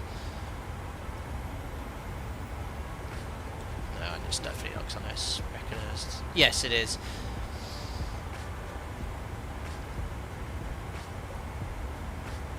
EOS, there's something there. But essentially, we utilise this, and it stands for Key Operational Risk Areas, and we have 10. One of them is runway incursion. And what runway incursion is entering an active runway without clearance. And this is obviously, we have what we call KORAs because we don't want to ever be exposed to a key operational risk area. So things like runway incursion is one of them, runway excursion, falling off the end of a runway or the side, mid-air collision, control flight into terrain, fire on board as well, high energy approach. There's loads. So we have key operational risk areas, and one of them is runway incursion. So two of our runway incursion SOPs, or to prevent them, is firstly, never cross a red stop bar without clearance, or even if you are cleared.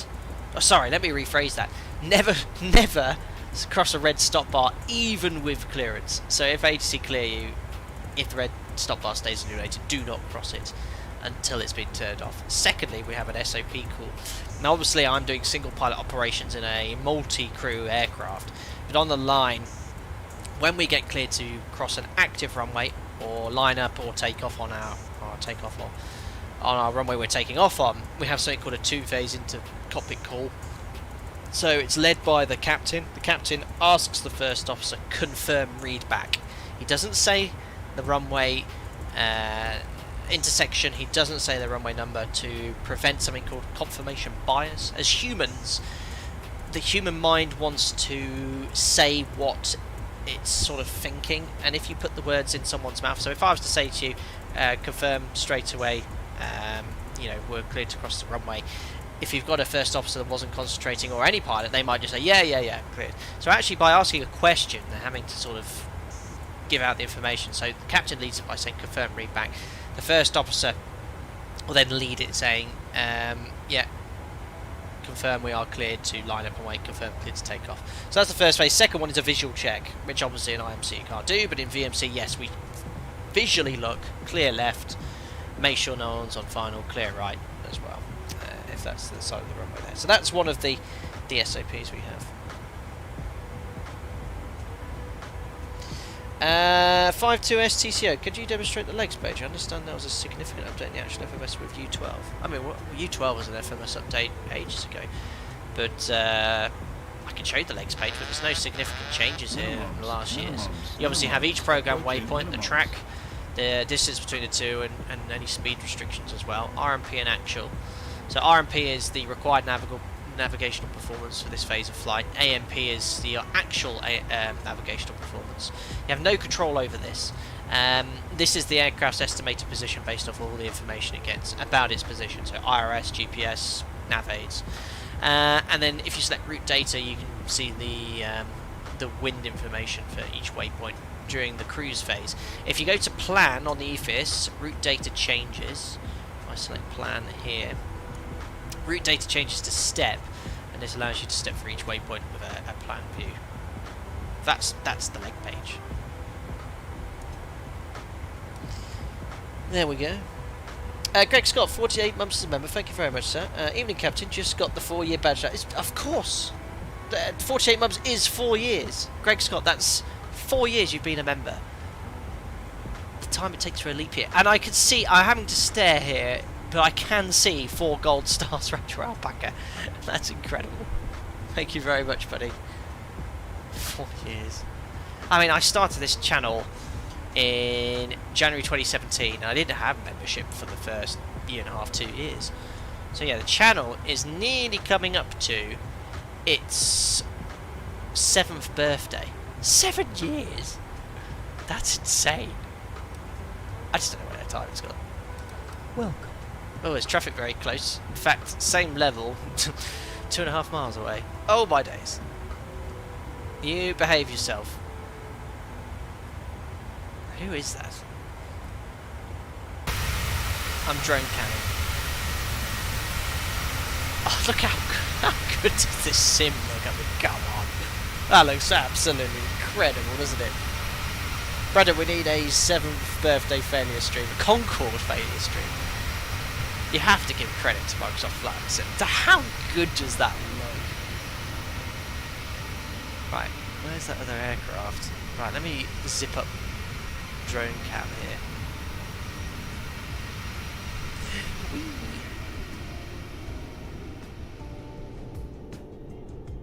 Who's this at the same altitude? A mere 2 miles ahead.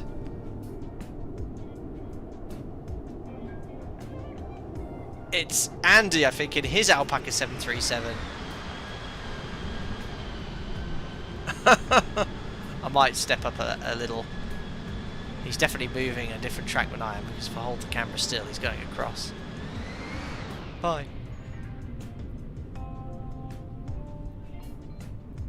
Well, we're zipping across America. Very cloudy.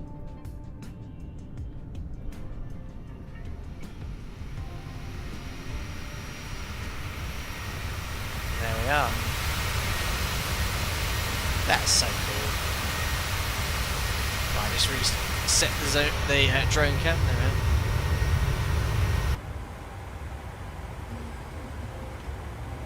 Just flown over Kilo Delta 75 Alpha, and we have just under 200 miles to go. It's good, but it's not quite Carly.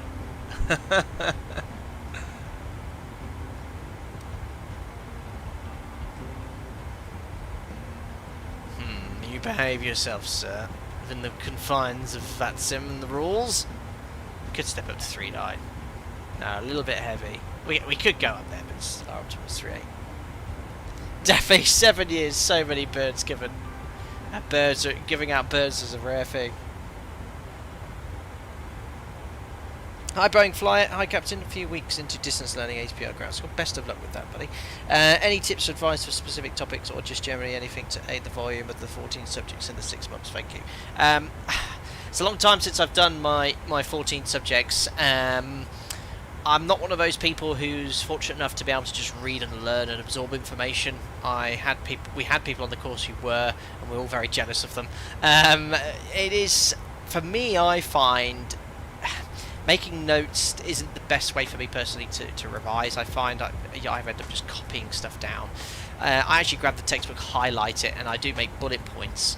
Obviously utilise the question banks so you get familiar with the type of questions they can ask you as well. That's a top tip I could give, but the question banks weren't really a huge thing when I was doing my ECPL, so there were some, but we just practice those, which helps a lot.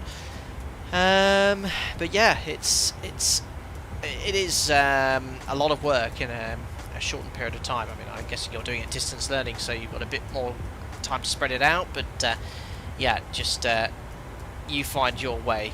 That's all I can say. I'm quite an episodic learner. I like to watch videos or see presentations or PowerPoints. Good luck, sir. Thank you, Daviation, for... oh, no, you didn't join. You just said okay. Hello. Thanks for subscribing there to the Gigliottis. Thank you very much. Carl, have you ever found an issue on a walk-around? I have. I was doing a walk-around once, and I noticed there was some oil on the nacelle at the bottom here. Sort of looked like it'd been streaking out. And thankfully it was a base, called an engineer. And all it was, sometimes the engines well, they all leak a little bit of oil.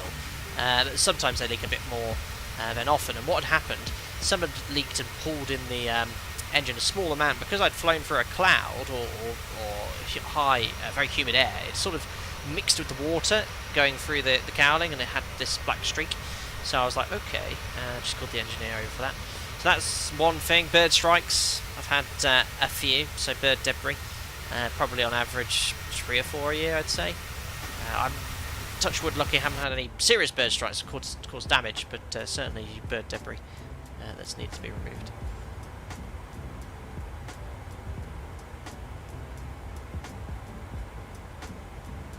Yeah, Brendan, that is an effective way to take mock tests and the style of questions that you get asked. That helps you absorb the information I do without spending hours copying a textbook. Yes, and certainly if there's a calculation you need to use to find the answer, taking or practicing questions exposes you to using that equation, so when you get it in the exam you already know how to do it. Thanks for subscribing as well, F52 STCO.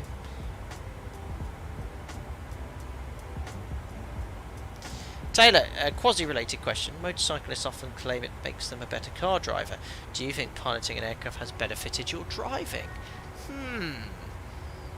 I'd say in a way it does. Certainly manoeuvring a car, I should think, in a tight space. It's really hard to tell because I've always sort of... So I started flying before I learned to drive, so maybe the two are sort of interlinked with regards to sort of helping me. I really don't know. But yeah, we'll I can't really answer the question. I should think it does in a way. Brendan, doesn't the engines on the Max leak oil onto the exhaust or something and cause an awful smell? Not that I've heard of or know of. All engines do. Some engines have sort of, when you start the engines, there can be quite a strong fume of jet fuel coming through, but it sort of clears itself. Cat, does hail cause much damage? A significant amount of damage. Huge amounts. If you just type in hail damage on Google, I mean the Emirates one took off from Vienna comes to mind a couple of years ago. I showed some pictures of that on Discord, and the damage that caused was huge.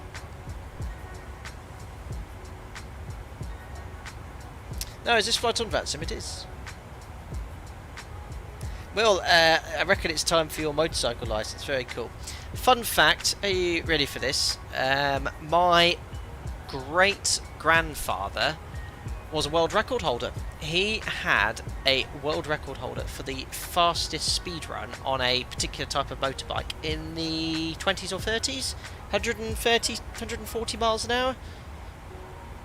On a certain type of bike. It wasn't like the fastest, but it was the fastest on a certain type of bike. So it is in my blood, but I've never had a desire to ride anything with two wheels. Romulus, you've been a member for 4 years, 1 month and 1 day. Incredible. Thank you all members for support. In fact, a lot of members are now coming up to over 4 years. What's this yellow line we've just... Oh, have we just crossed a state? Sorry for my brief moment of excitement. No. We're approaching Marty in Fairfax. I cannot tell you anything about this place, these places. It's getting a little flatter, I can tell you that much. This is a very sparsely populated part of the United States of America. I mean, what is below us? Just forests? There's a river called the Niobrara? Are these roads? Yeah, these are roads, aren't they? Oh, we're about to cross the Missouri. Is this the Missouri River? Oh, I've heard of that river. Oh, well, we'll see if we can see it outside. Geographical lesson you get with my streams as well. Unfortunately, I don't think we're going to see anything today. Well, I can sort of see the ground in the gaps in the cloud. Farmland.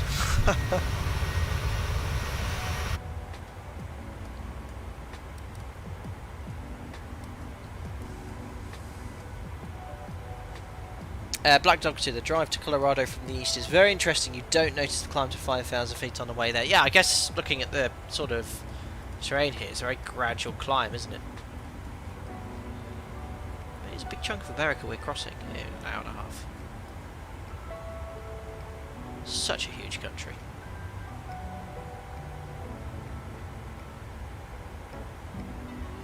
Andrew, does the rule of altitude you fly apply all over the world? Can you refer to the rules flying degrees direction to altitude? Not sure about your question there, Andrew, but yes, regarding altitude, most places refer to feet. Certain places in the world, though, will fly with meters. For example, China. Russia, I think, still use meters. Oh no, did they switch to altitude? I don't know, maybe they switched, but not that many Western aircraft are flying into Russia at the moment. But yeah, China use meters. Martin, would the ND show the river you had the water turn? That's a good question, actually. Now, our Maxes do show water in blue. But I don't know about rivers. No, not that I can see on this terrain radar. But I think I've got the water off on sign off.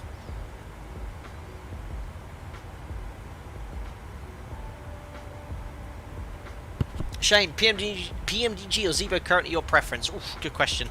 Streaming the PMDG and scenery, no ortho, is actually an easier stream to set up. So for me, outside sort of dynamics of the aircraft is quite convenient. And as a general flight sim user, yeah, I think you're going to get a bit more stability with the PMDG. However, when it comes to dynamic flying and hand flying, I mean, you can never say a desktop simulator is going to fly like the real plane, but it is much better in X-Plane.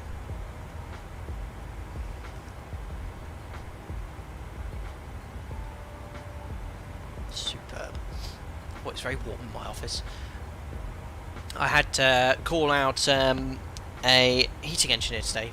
We moved house a few months ago, and we live quite remotely now.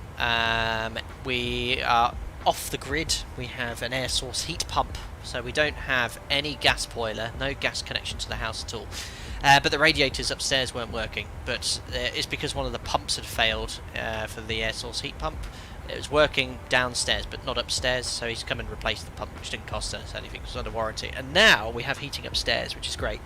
But it is now very warm. I'm actually going to have to turn my radiator off because the heat of my PC, along with the radiator, is increasing the temperature dramatically. Level mind just joined. Why is the M1 reference set to continuous and not cruise? That's an SOP at my operator now. We set max continuous thrust as the maximum target M1 in cruise to avoid low speed situations. This aircraft is still only 2.5 miles ahead.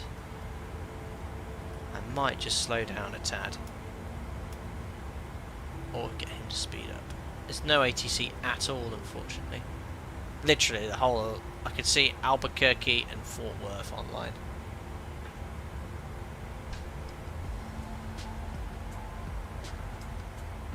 Brendan, is there any upset recovery training taught in the 7.3 type rating? If so, what's taught? Yes, there is. UPRT is a mandatory element of the type rating. There's both a theoretical element as well and a handling. I'm actually teaching it on, I can't remember what day this week, but it's one of my, I enjoy teaching the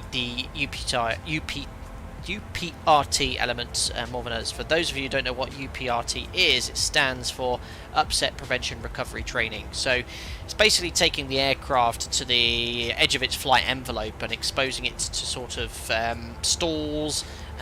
We put the aircraft into an undesirable aircraft state, get the pilot flying to recover, so we actually do what we call in-seat instruction with that.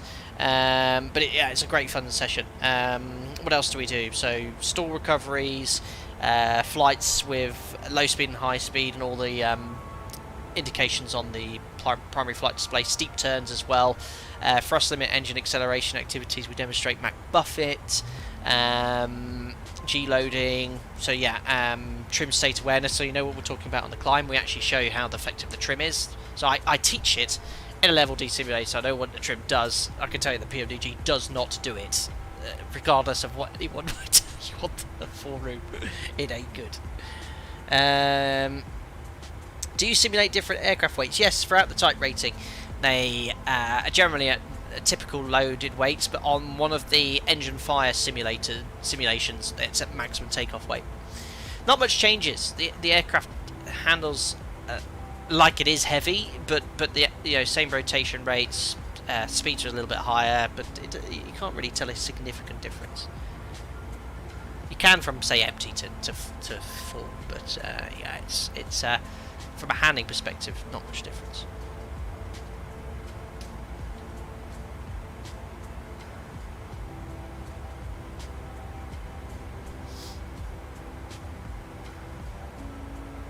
Around here, sat at the back of the wing of the Max 9, felt a very strong jet fuel smell when the engines were starting up, but I thought there was normal sitting right at the exhaust of the engines.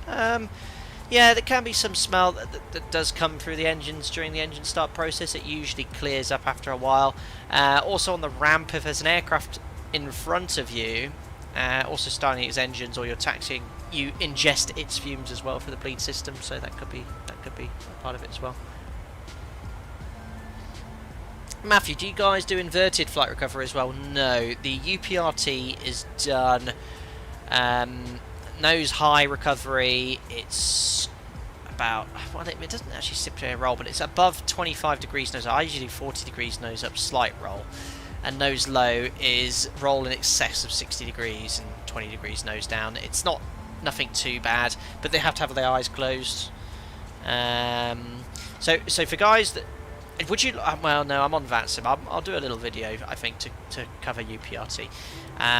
But yeah, we have two recovery elements for UPRT. You have nose high and nose low. So, stating the obvious, if the nose is too high, we have to get it down. If it's too low, we have to get it up. The key thing is there's two different recovery techniques regarding the differences between nose and high and nose low. Nose low, the priority is to roll wings level first, then pull up out the dive. If you start pulling up with any roll, you could sort of induce a spiral dive, and 2.5 G loading can easily be exceeded. Nose high recovery, the priority is actually to get the nose down, but you actually want to keep any roll in because that induces a nose down moment. In fact, if you pitched full nose down and nose down trim and the aircraft doesn't go down, you actually the recovery is to roll the airplane up to 60 degrees to get the nose to come down. But yeah, these are techniques if you're very unlikely to be exposed to in your career, but you need to know if you do find yourself in UPRT. For example, wake turbulence can really mess around with an airplane, or you know, if you touch wood end up stalling and the aircraft is in a stall, you have to recover from that first, then the upset recovery. You need to know what to do. Hayden, are there any more things you haven't done in your career that you'd like to, apart from chief pilot? No, I have no aspirations to go management at all. Very happy to. I didn't see myself going for TRE so soon. I always thought that would be a much later stage of my career, but yeah, I enjoy training, and I hope that comes across in my streams and videos. Martin, I find that in the sim, the rudder is very effective in inducing roll. Is it used in the UPRT to level the wings? No, don't touch the rudder when you're on UPRT, especially with nose high, because you can induce a spin, because your speed will be low. But yeah, the rudder is not accurately modelled in PMDG. In fact, it's very poor in flight, as I demonstrated on the climb out. I must show you what happens in the level D. I will endeavour to do a little video of that, to show you what happens when you put full rudder in. It's nasty. Let me just show you. Go outside here. Look at the size of this flight control. It is absolutely ginormous, and it needs to be big. It needs to be big because you need to make sure if your engine fails at V1, you can continue to take off at a lower speed where the rudder isn't as effective with takeoff power on the remaining engine, and that induces a huge yawing moment. You need to have a very large rudder to be able to counteract that. Anyway, look at this. We've been chatting away, answering your questions. I'm only 65 miles from top of descent. I've been too busy here. Right, descent forecast. The good news is, I think I can press this, and it'll fetch the wind information from SimBrief, so I don't need to insert it all manually. Whilst that's going on, let's fetch the pressure setting in Minneapolis. Let's press this and go to open airport, then weather. It's a lovely day there in comparison to Denver. Load. Now, altimeter setting is 3018, so we can execute the winds. That's really cool. I wish we had that in the real plane. 3018, execute. Now, we preset that here, but obviously in flight you can't just get the METAR, but we always preset it here just in case. We do a gross error check to make sure we don't get anything from QNH blunder error, which is an interesting topic. I might do a short video on that as well. 3018 is set. We'll be landing on 12 right today. That's what they're landing on right now, or one of the many runways they're landing on. So we'll go to the fix page, or legs page first. Select runway 12 right, fix, 10, 4, 3 times our height. So at 37,000 feet. Top descent's going to be, can't do maths, 4812, 111. That's roughly where top of descent should be. Yeah, just beyond the top of the descent point. That's fine. So the FMC is pretty much all loaded. Let's have a little look at our routing. So we're currently inbound to Swan. After Swan, Eric's at 280. Now I had to put 280 or below just to keep the FMC happy, which is fine. There's no ATC. 240 above. Direct to Torquay at 280. 13,000. Austin 11,000. Hamburg. No restrictions there, but it's coded correctly. Routing then direct to Konya, and then we're actually going to make a left turn to Spooky, and we're going to be at 2,000 feet at 230 knots, and then reduce to 210 knots at 7,000. So we do have a level segment there for 7,000 feet, and Spooky takes us west of the airfield to land on the southeasterly runways. 12 left, 12 right. We're planning on landing today. So that's the arrival. We've checked all the heights and speeds on our arrival, and we can now look at the approach. Let's have a look at 12 right. So landing 12 right now. ILS frequency is 110.3. Still like using Navigraph overlay for you guys because you can see the chart whilst I'm loading stuff in. Although I do sometimes forget it's on.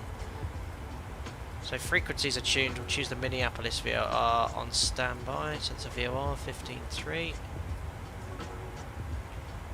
Mode to VOR 15.3. Courses are all put in now. 121.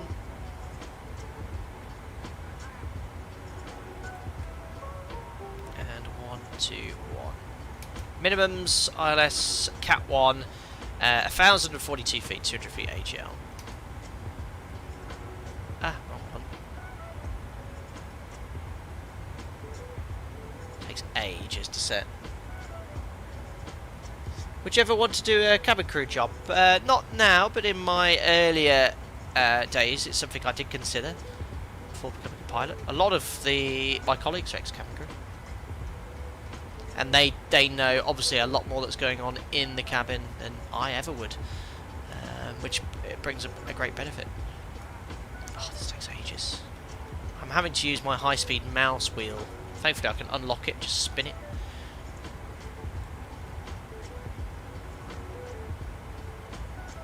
So frequency courses and minimums are now set. Oh gosh, it's so fiddly.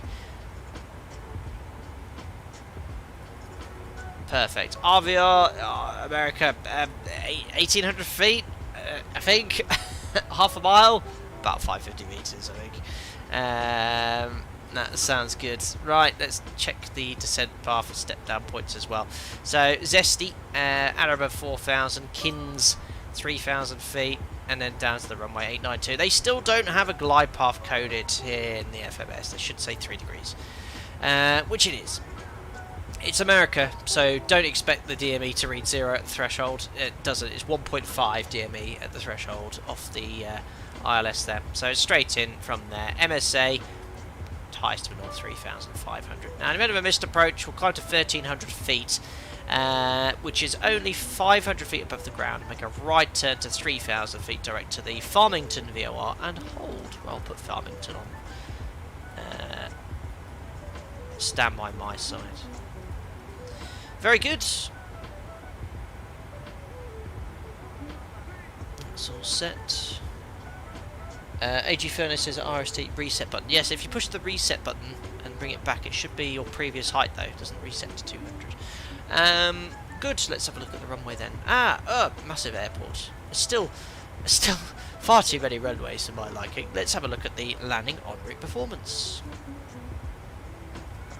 So landing dispatch, that's a dispatch performance calculation. You've already done it. You don't need to do it on flight. We're landing on 12 right. Elevation and heading is set. Slope is flat as well. 3,000 meters. It should be dry. Just looking at the latest weather. I don't think they've had any rain, even though it does say Virga. And there's no rain forecast as well. You know what? Let's go wet because... well, Virga's rain evaporates before it hits the ground. Let's go dry. Let's go dry. So if I import... is that an instant... yeah, that's going to be current weight, isn't it? Yeah. So we don't want that. Oh, crikey. I'm not in an Antonov. Now, how do I... oh. There we go. So let's work out our landing weight. So what you do, you take your fuel on arrival. Minneapolis, 3.9 tons. We currently have 4.4 tons. The difference is 500 kilos. Take off 500 kilos from that. That's our landing weight, 62.7, and we'll put that in here. Perfect. Anti-ice don't expect to use. Reverse credit we'll put on for brake cooling. Auto brake, yeah, hopefully they'll have the option to select all, then you can compare them. Let's try auto brake 3. Import the weather, variable at 4 knots, so +5 is the standard speed. So flap 30, auto brake 3 is giving me an unfactored distance of 1835 meters. We need 3,049. Let's have a look at Navigaph. So yeah, we've got loads of exits to the right. We'll plan for this. Alpha 7's a bit early. Alpha 4 looks good. And then we'll taxi park somewhere here. Well, has anyone got any requests for a particular stand? Maybe Anthony. Anthony, if you have a particular stand, seeing this is your home airport, more than happy to take requests. Flap 30, auto brake 3. And look at that for timing. We're just approaching top of descent in 5 miles. Oh, reset MCP. Right, I'm in America, so I'm going to upset people. I'm going to set 240, my initial step down, not a lower one. There we are. Top of descent in chat, ladies and gentlemen. Let's monitor VNAV after top of descent because the Zebo mod was a bit broken when I last flew it. Let's see how it is in the PMDG. It has rained a little in the area of flight data sim. Let's go wet.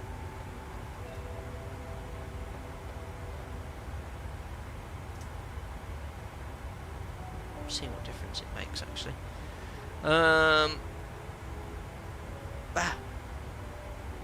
Where is it? So 1853 meters now becomes 1841. Marginally different. Just about right. Yeah, the transition to descent very nice. Looking good. Now in retard and then arm for the auto throttle. Down we go. G21. Where's G21? I don't even know where that stand is.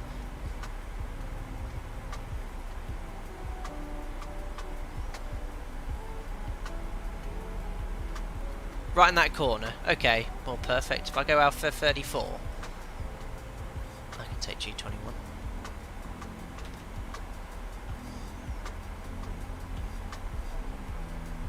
Yeah, so far so good. PMDG's doing well. For flying from A to B, it's a fine add-on.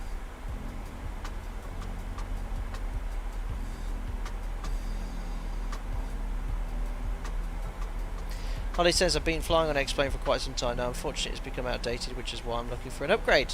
Ah, well, yeah, Microsoft Flight Sim could be for you. It does look really, really good.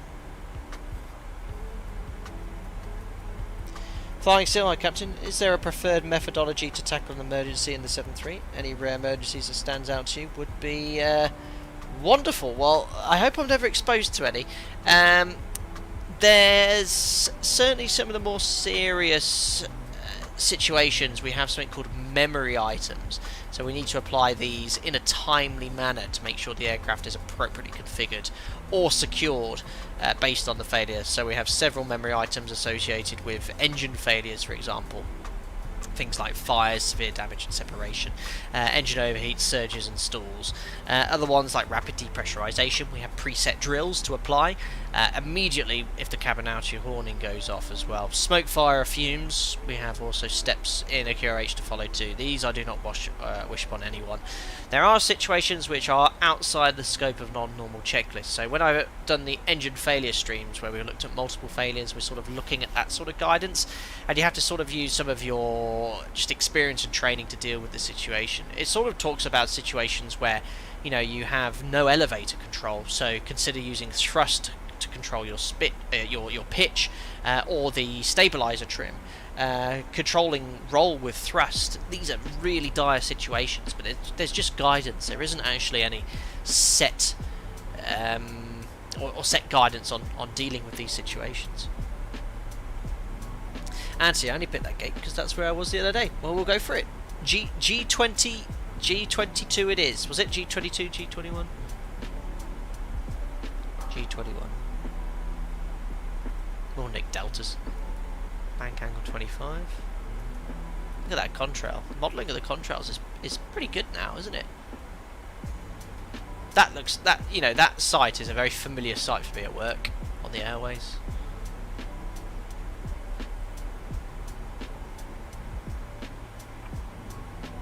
Brendan, for emergency descent, do you go to level change, bug max speed and deploy the speed brake straight away and tell ATC that you're descending, or is there a different procedure? Yeah, anything that involves an emergency descent. Firstly, lower the altitude on the MCP, otherwise your automation won't descend you. Level change, close the thrust levers and set VMO, MMO, then ATC. So aviate, navigate, communicate. And, you know, if there's traffic below you, you've got the capacity, roll off track. Mac PMDG have updated the DC6. Will you be covering it again? Oh, we're not flying that in a really long time. Yeah, I think one of the things I haven't flown many is old sort of generation prop liners. So DC6 is probably the best one out there, isn't it? The PMDG variant. I generally fly IFR procedures in old jets, so I think I'll like to fly the Fokker again because that's something that has been requested, and Jamlin, one of the members, has gone to an effort to make a livery for Alpaca Airways for that. So I think I'll fly that next. And I'll drop a DM to Fly JSim, see how their classics are going for Explain 12. I also want to fly Concorde again before Christmas. We've got a members group flight as well for December 2 to organise.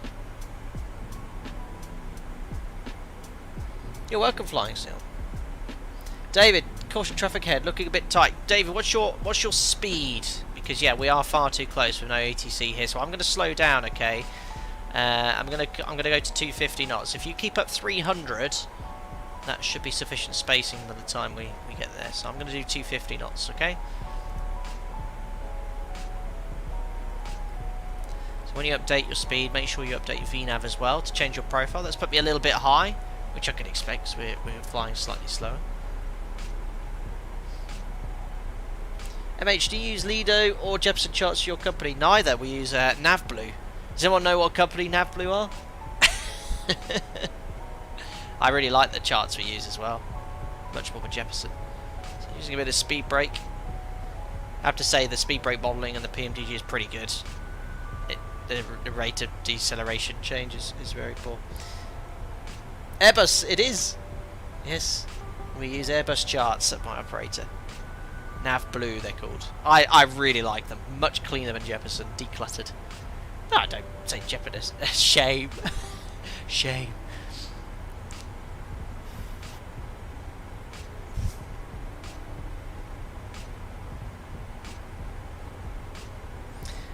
Brendan, I feel like the most memorable flight will be the very first one. Brilliant. Blake, do you fly to East Midlands much in real life? I don't disclose anything about my airline or where I fly from or to. I have operated from there in the past.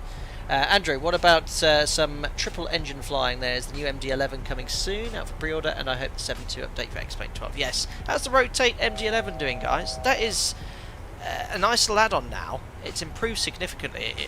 It was released in a very sorry state, and we avoided flying it, and then we did fly it when it was released, and it was had a lot of problems. But last time I flew it was across the pond 6 months ago, I think, and it was nice. What's the first thing the cadets draw on the chart, Sam? Brilliant, Cat. They do love to highlight a chart.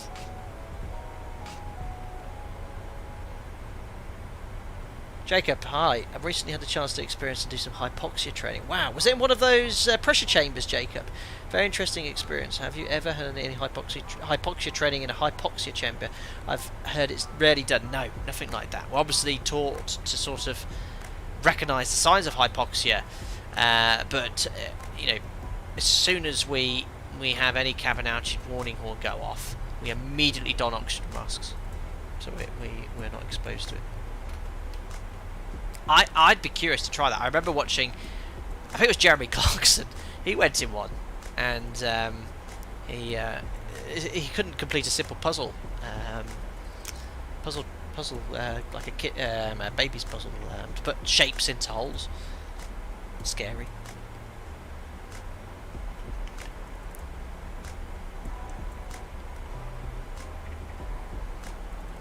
Ario, am I the only one who just can't land smoothly in this game? I was the master of smooth landing as an FSX, but just can't get it done. See. Watch and learn. No, I'm joking. I mean, landing in Microsoft Flight Simulator is okay. Certainly in the 7.3, you follow the same techniques, it will settle down quite nicely. But don't be worried about getting smooth landings every time. Boeing say the criteria for a safe landing is not a smooth one. You're too close, whoever you. Who is this in the 7.4? Christ, spacing's all over the place. Right, there's an aircraft 5 miles ahead, that's fine, but this spacing is insufficient. I might just do a little loop around a hole or something.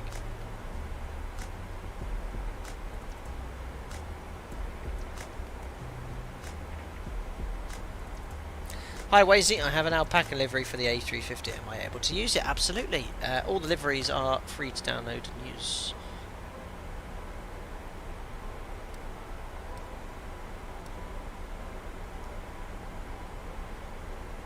Absolutely understand. A really good landing is when you get to use the aeroplane again. Yes.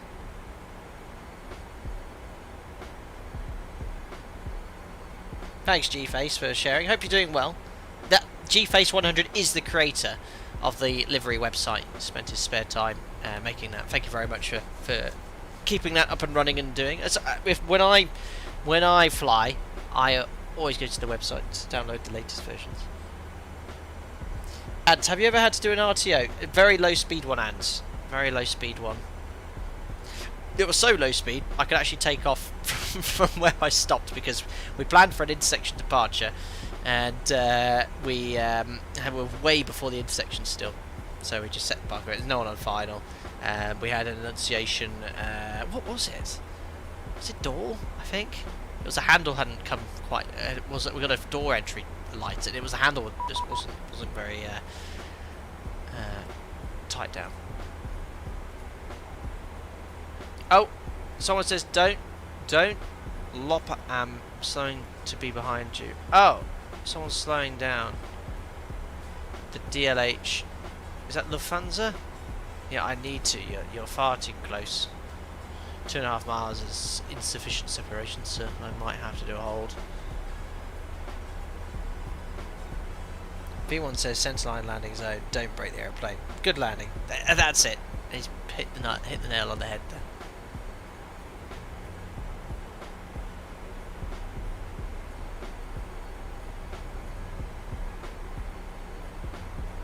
Yeah, Jacob, the most interesting but scary part of being hypoxic for me was how fast time passed. Nearly 3 minutes felt like 30 seconds. Really? I would be curious to see how it feels. There's that Lufthansa jumbo. Is he slotting in behind? Let's see. Oh, let's sit the QNH, being in America and all. There we are. Right, why did the QNH jump? Why did the VNAV jump with setting the QNH? I preset it. If you preset it, you should not have a significant jump in VNAV. The real aircraft you don't. As long as you set that here and then you set the actual QNH, albeit 0.1 difference, it won't jump as much as that. If I set standard look, it's jumping by about 200 feet. It shouldn't do that. He's breaking off. If he's slotting in behind, that's fine. Or taking a shortcut, no problem. Actually, I should probably be unicomming, shouldn't I? I am on unicom.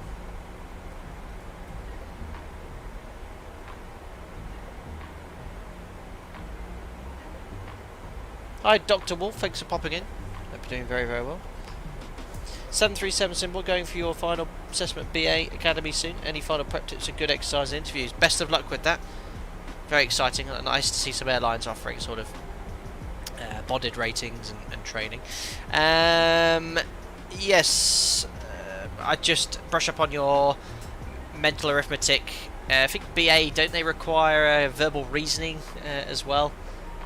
So have a look at some of that sort of stuff, and some online spatial awareness and exams, I think, too. I mean, the best thing honestly is to look online.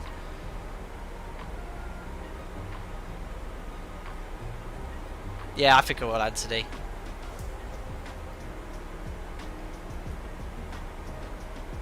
Blake, how do you obtain the transition level of an airport on VATSIM if there's no ATC online? Well, in the US it's quite easy. Everywhere is 18,000 feet, but in Europe, where it varies considerably, on the chart it usually says by ATC. So if you want to sort of look at the transition altitude, which is on the SID charts, just add 1,000 feet. That's a rough idea of where the transition level will be. Brendan, yeah, now this is what you had when you on your flight, didn't you? Brendan, I think, flew and he had someone, the flight deck extended the speed brake quickly. And what that does induces quite a bit of sudden sinking moment. Feels like the heart's flowing, but I don't think that's modelled very well.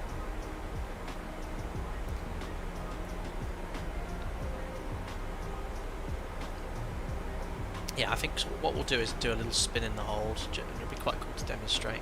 What published holds do we have? Oh, we've literally just passed it at Torgy. Great. Right. There's another one at Eric's, but we've passed that as well. En route holding. We can hold at... Let's hold at Offson. No, what we'll do, we'll just hold at Hamburg. So what we're going to do, Hamburg, what's the estimated altitude? 12,300. So what I'm going to do, I'm going to step down to 12,000 now. We're just past Offson. We're just going to go once around the hole just to get some spacing for us.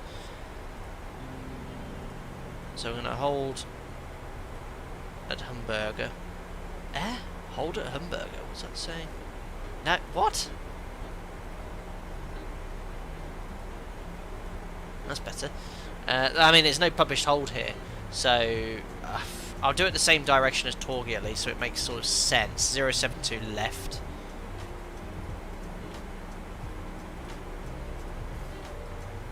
Sorry, I'm not using a published hold, it's just to generate some spacing. So, when you enter a hold, vertical speed, you also want to bring the speed back as well. What's the best hold speed? 218 knots. Oh, it's Brendan. Show us how you enter a hold. There. Sorry. You press the hold page, which are on, or legs, hold, you can then press next hold. So we've got there, and then the hold as well. Insert the waypoint and the tracks and distances. But there we are. Boom, direct entry.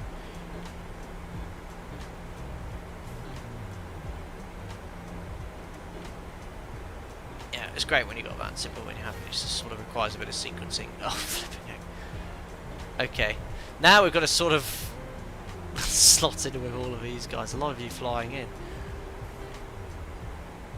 I mean, there's nothing. Stuff we have to do.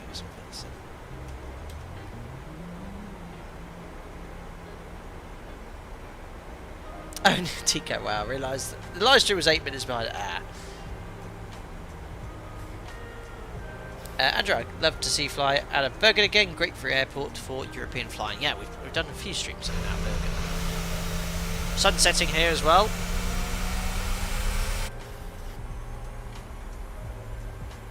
Don't crash. Thanks, Dr. Wolf. I'll try my hardest. We got darn close to nearly crashing on the last stream, that's for sure. So there we are. So once you're on the hold page, the active hold, you've got this information here, 31. That's the amount of time until you get to your reserve fuel whilst holding. Most optimal speed, the inbound course and turn direction. Yeah, it's all accurate, very good for you know. I remember when PMDG came out and it couldn't maintain altitude to hold, but thankfully it does now. What, don't call me Shirley, classic airplane quotes.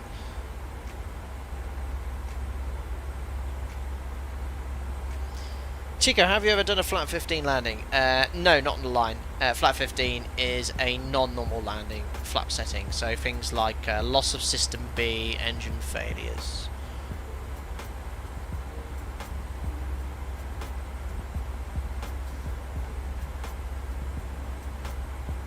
No, Brendan, it'd be a very short YouTube short. Very rarely make any mistakes. I could count them on one hand in 7 years. Right, let's see how we slot in here. So hopefully, this isn't actually. There. Hold on. So maybe I could slot in behind this guy. Just trying to see what the space is.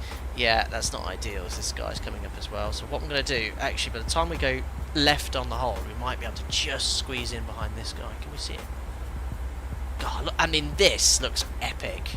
That looks so good in the sim.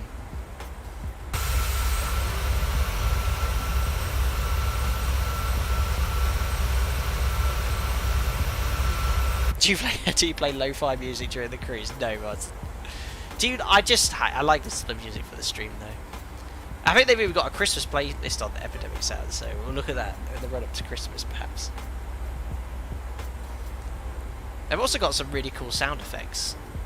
You guys do like it when I play the odd sound effect in stream. I mean, I've got animals, I've got cat meow. Okay. Cow moo. There you go. Whatever you want, I could do. Horse blowing lips. There you go.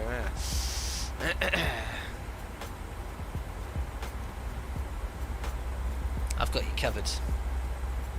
I fly in real life on Christmas. Christmas Eve I'm working. But Christmas Day I am off.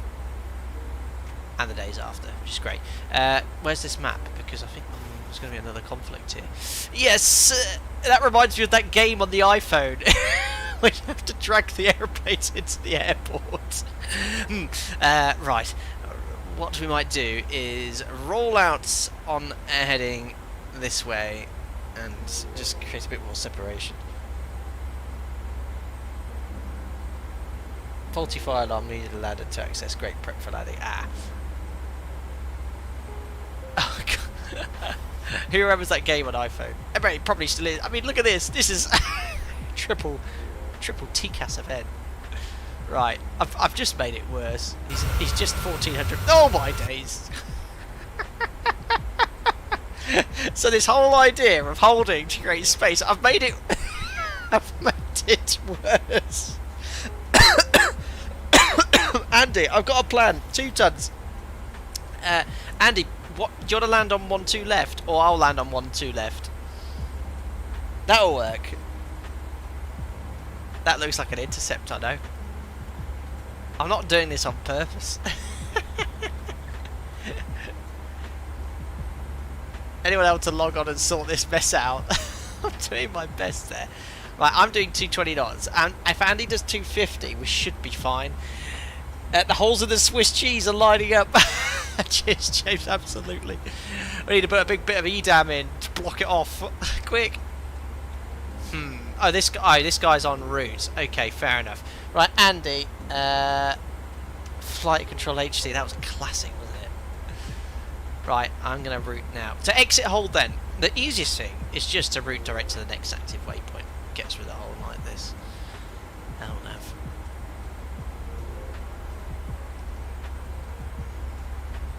Right. So, if Andy goes for... Let's step down to 7,000. If Andy goes for another runway, it'll be like a parallel approach. It'll actually work out quite nicely. Or if I do. Andy... Okay, Andy, you're going to go 1-2 left. Perfect. Right, I'm going to do 250. In fact, if you keep 250 knots as well, we should keep this distance, and then we should get a nice little parallel approach going. And seeing you've got to go to 1-2 left, you'll have to fly a little longer, so we'll be almost parallel. This is pretty cool, actually. Do you know your graphics settings for the clouds, Tom? Yeah, everything's high end.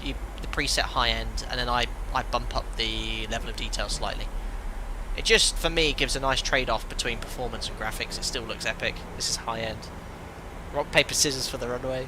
I mean, this is tight. En route, yeah, this is 3 miles. On final, this is too tight as well. So if I do 250 and he keeps it 250, we'll be fine. Alright, 3 degrees, entering cloud, engine MTI is coming on.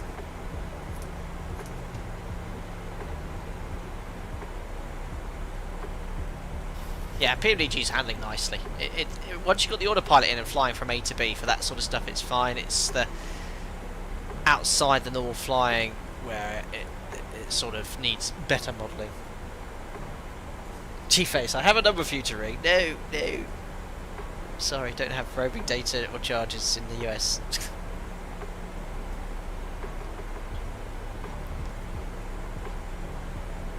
Anyway, this is looking nice now.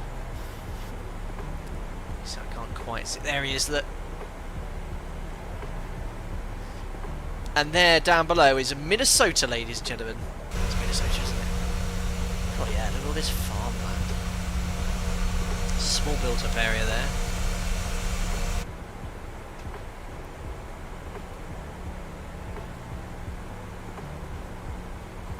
That is Norwood, Young America, on the left-hand side.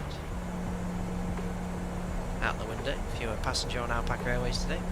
I can't tell you anything about this small settlement.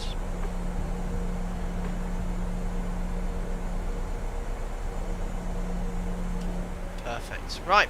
Oh yes, best do the post-cruise checks. Thanks to you, Ross reminder. 9,500 for 7,000 feet. Fuel 4 pumps on. We've got 3.9 on board. Lights. Logo. We can pop on because it's getting a little darker. APU's off. Pressurization 4.0 set. Seatbelts we can turn on or still on, and cabin would be secure now. There we are. Recall checks complete. Now, GSX question: should I turn it on now? What point should I turn it on? Also, I'm going to turn on the flight recorder as well. Oh no, actually, word of warning: I tried it yesterday and it did crash the aircraft. When I actually activated the replay, that was. I'm happy to turn it on, but not only use it after landing, obviously, to replay it. So I'm firing up flight recorder now.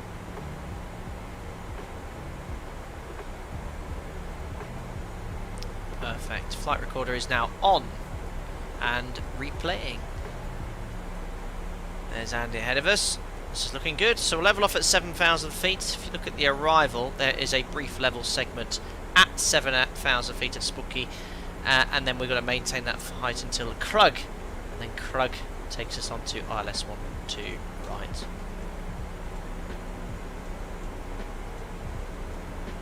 How common are parallel approaches in Europe? I would imagine not quite as common as over here. Very rare, Brandon. I mean, most dual runway ops will have one on for takeoff and one for landing. Frankfurt, maybe? I don't know. I've never done one. Thanks, Tim T. Replay tool on. Does the weather radar work on PMDG? Blake said no. So there is a brief level segment. We have to accept that. Once we get past Krug, mandatory 7,000 feet at 210 knots, we can descend to 6,000 feet for FX. So yeah, just have to have a level segment here. Better get on Unicom actually.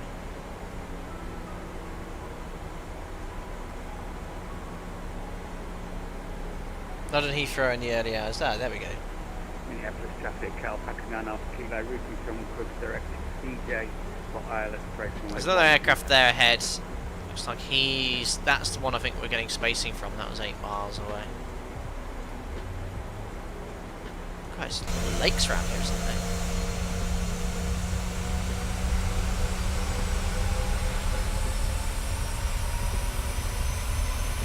Wow. Reminds me of the Ozarks.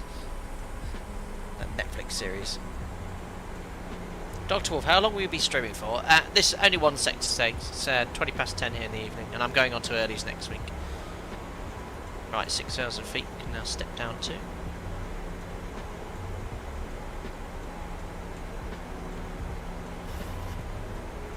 Where's Andy gone? Can't quite see him. Checked. So, seeing the speed's quite stagnant as we descend. I'm going to go flap 1 now just to stop the aircraft from accelerating. Open the speed window. We have common VNAV model now in the PMDG, which is good. So when you open the speed window, it stays in VNAV path, but even if it's not common VNAV, selecting flaps and VNAV commands VNAV path, so it follows that, not speed. Are you using the eye tracker today? Generally, Brendan, I do like it, but when I'm sort of, it's more for the sort of visual approaches where I have to look and crank my head around. Sort of straight on like this, it's okay, but it's sort of like a bit difficult to sort of look at your pitch and stuff. But I prefer it just for the sort of visual flying. Right, 6,000. We can now step down to 4,000. Just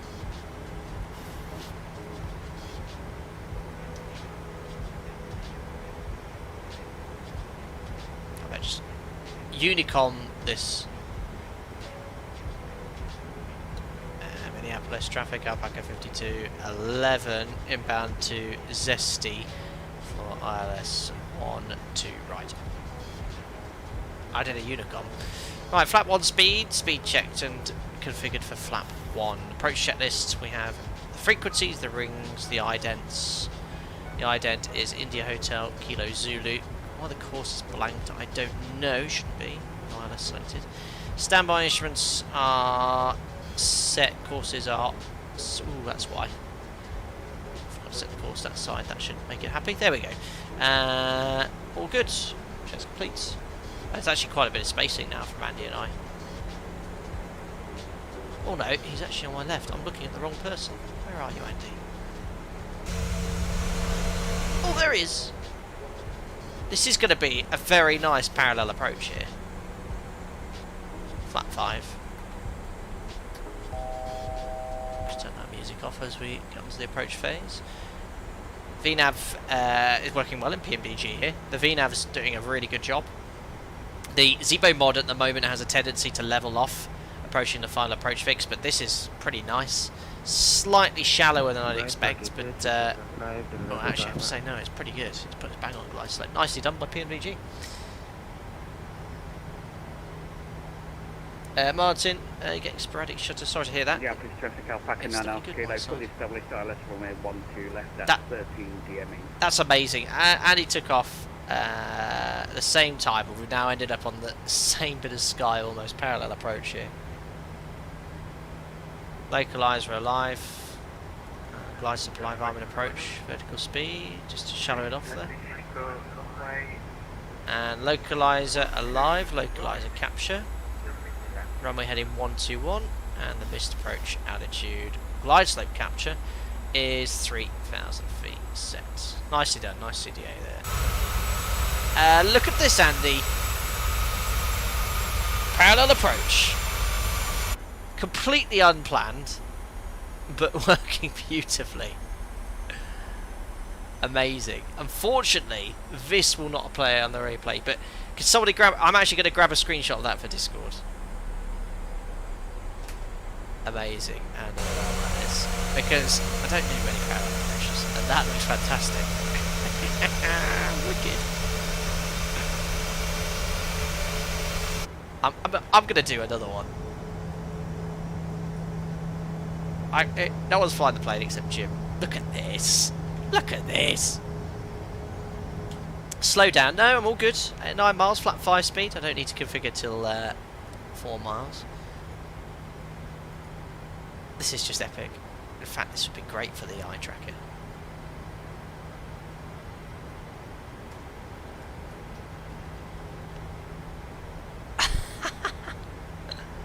Look at that. Beautiful. Although, at that extremity, I'm having to keep the eyes the corner of my head. Looking good. Traffic ahead is over the threshold, and this is the Flightbeam Studios Minneapolis ahead for sunset approach. Look at this. I have to say, the way that's in models now, I mean, it's so cool. Amazing. Oh, wow. Oh, hold on, I just realised my Fly Live overlay is not on. Let me quickly turn that on so you guys can see my landing rates, otherwise you guys won't be happy. Save, there we go. Hope that comes up for you. Actually, I'm going to drop my gear down now. Gear down, flat 15. Do you get to see the animation as well? Just match the speed.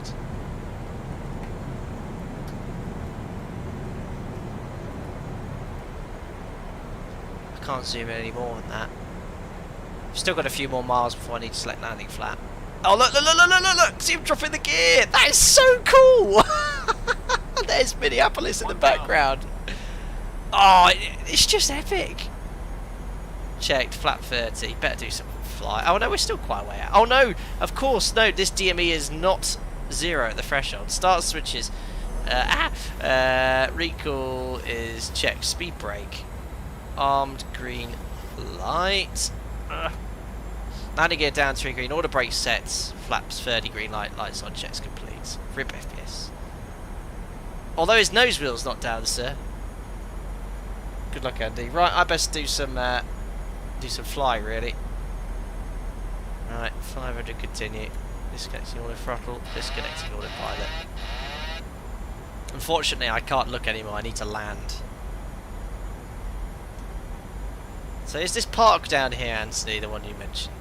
That you come to see the planes land? Pretty cool if... I don't know where it is. Checked, you see near the threshold.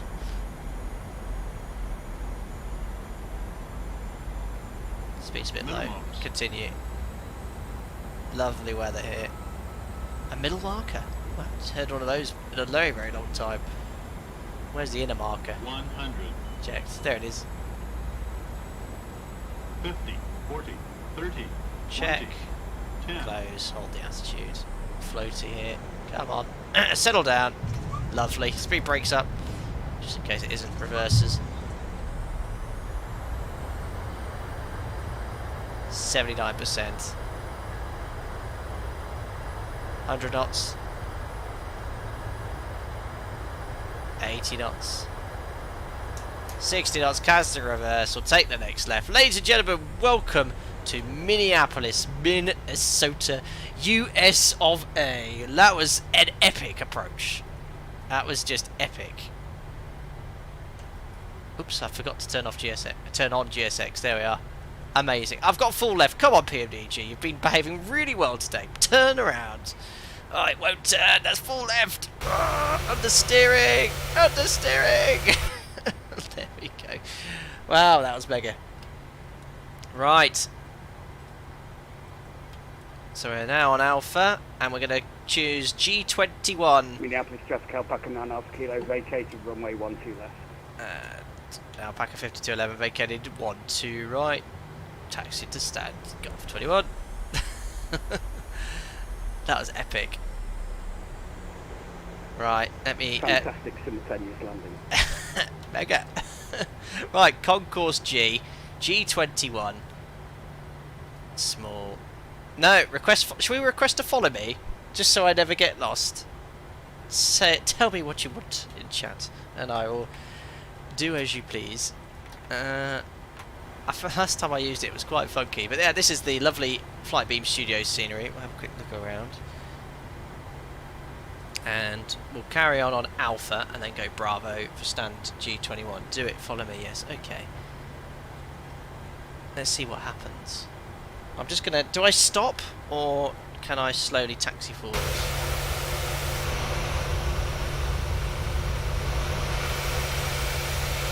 Well, there's a Sky catering truck behind me. Stop and wait. Okay, thanks, Anthony. Oh, here he comes! I can see him! Do a little bit of tidying up just before the truck arrives. There he is! He's zipping along very quickly. Who made the Minneapolis you're currently using drift plays? Flightbeam Studios. There he is. Should say follow me. This is common in a lot of Spanish airports. Follow me?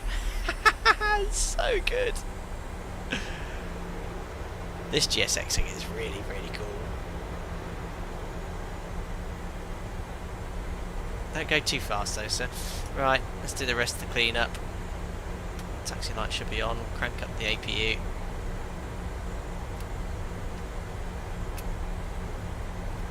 Oh god, the click spots are so fiddly. Where's he going? He's meant to be on the taxi line. So yeah, I've got the GSX profile for Minneapolis installed. Removed the default air bridge settings, so it should all work well. What building's this? Is this a car park?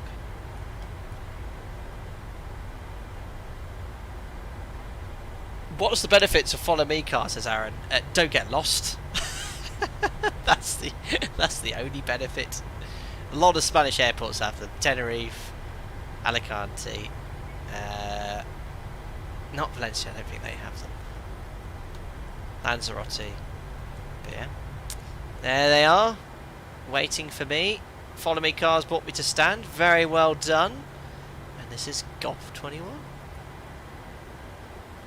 There's the marshaller. Try not to blind him.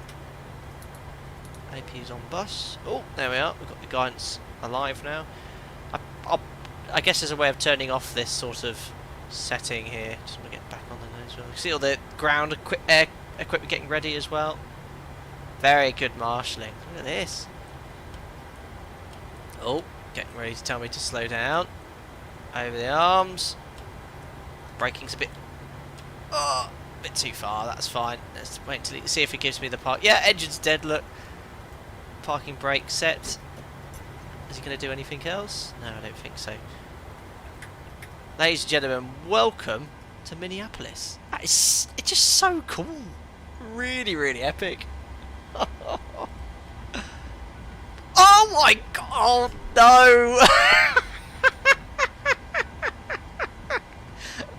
Why is that a thing? Is that his twin brother, Alfonso, driving the tug?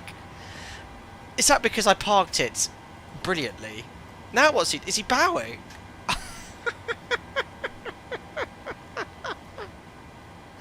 I didn't realise that was a thing. Earlier he just walked off like that. Or did he salute me? No, I've not got any words. Right, request to boarding. Boarding requested. That was excellent. Right, PMDG's doing its thing. It's really cool. It opens all the doors for you. That looks epic. Very well done, Microsoft Flight Simulator GSX. It does bring another level of immersion, just sort of the whole process. Although they shouldn't be approaching the aircraft with the anti-collision light on. Let's just do the transit setup. That can be done. That can be done. It's excellent. The lighting. Passengers deboarding started. Passengers are getting off. Obviously, I don't think the animations of the passengers occur when there's a jet bridge. But when you have a remote stand with buses, you see every single passenger being offloaded, which is really cool. Oh yeah, the Gangnam Styles. That's what he was doing, wasn't it? Of course. That was hilarious. I've never seen that before. Look at all the bags going off. Delta we're using. Well, you did say it was a Delta stand, didn't you, Anthony? Very cool. You should be able to see them with the GSX profile. Oh, really? Oh, no, wait. I can see them. Look. Oh, we can see some of our passengers. Ah, there they are. Oh, look, it's the president. Isn't that Biden? This is... oh, there we go. You can actually see my passengers getting off. That's very cool, although I'm a bit concerned with the angle of the gate, but not bad. Oh, he's just hit his head. She's got a bit of a patter about her. This young man, he's got his hood on. Oh no, it's his jacket on backwards. She's dressing like it's the 50s. And tartan skirt and Justin Bieber. Look like loose, like those dodgy celebrities from Wish. That looks like the guy who gave me shooting lessons. He's got a clipboard. Oh, he's got a tattoo head. He's on his phone. That's the guy from Game of Thrones. Don't recognise him at all. That's his little young girl. Oh, they're all looking into the flight deck when they're getting off, like all passengers do. Brilliant. There's a young, smart-looking lad. He's holding his suitcase. Well, there's another young lad. Very colourful jumper. It's hilarious. Odd of Junior Robinson. He's massive. It's Ron Weasley. Ron Weasley's friend. Some of them are very tall. Very, very good. I think that's everyone else. Oh no, he's about 8 foot tall. She's come out of that, man. Very hilarious. It's very, very funny.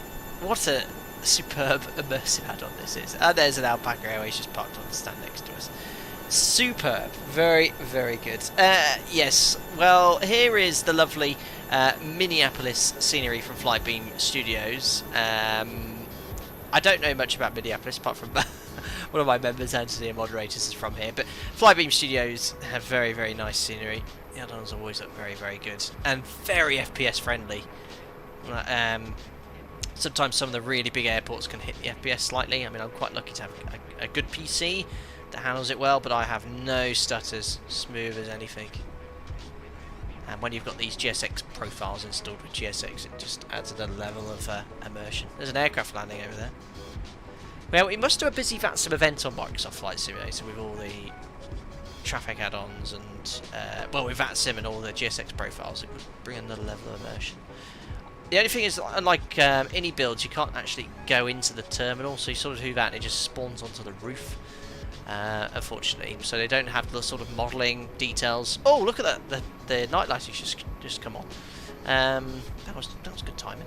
But yeah, it's a fine looking add-on. Available now, as is Denver. Well, Denver, I think, was on their first sceneries for Microsoft Flight Simulator. There we go. Alpaca Airways on the end on stand G21. We'll wait until the passengers are offloaded. If you have any more questions, feel free to ask them before I sign out. One of Flightbeam's S-tier airports, Black Dog still, I don't know what that means.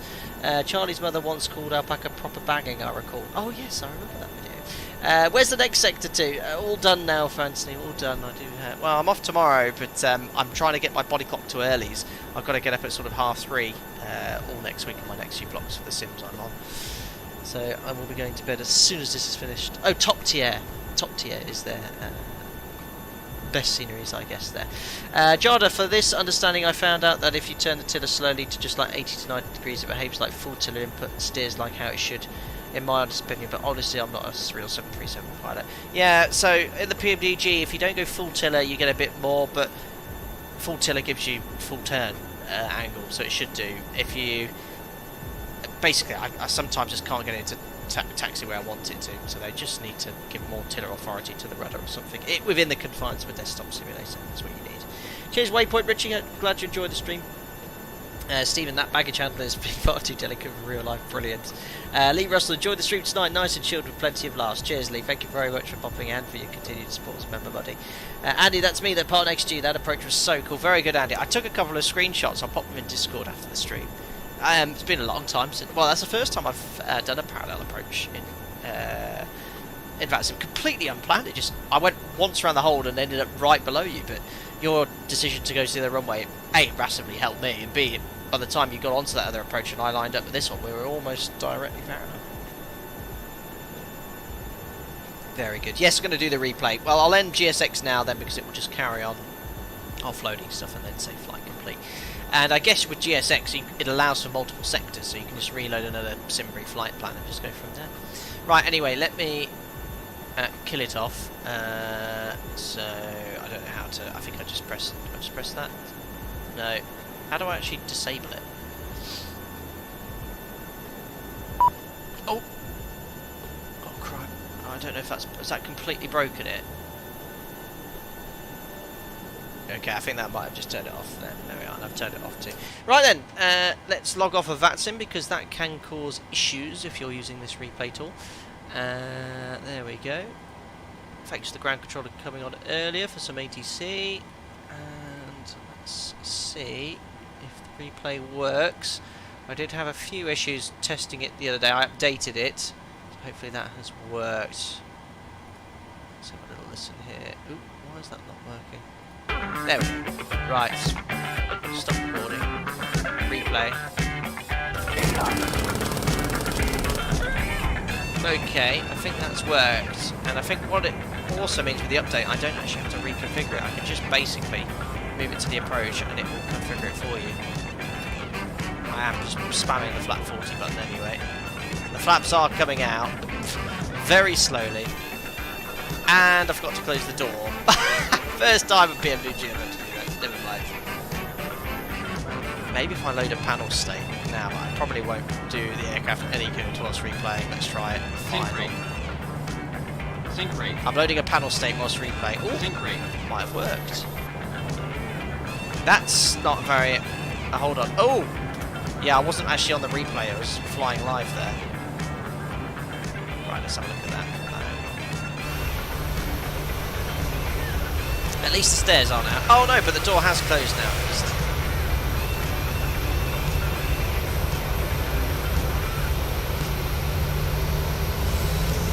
There we are, engine's now coming alive.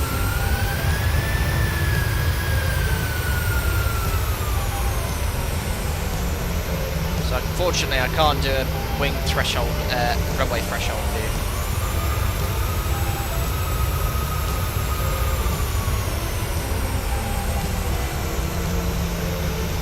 Oh, that was a butter.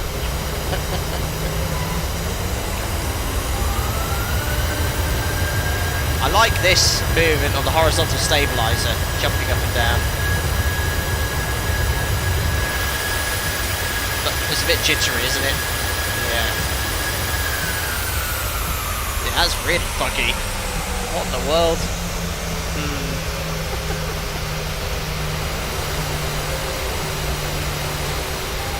Oh, didn't like that.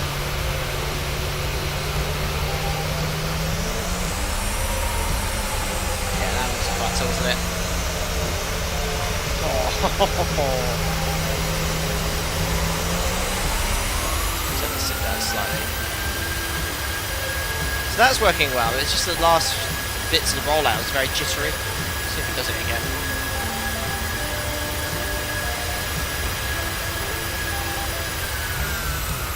A bit better now.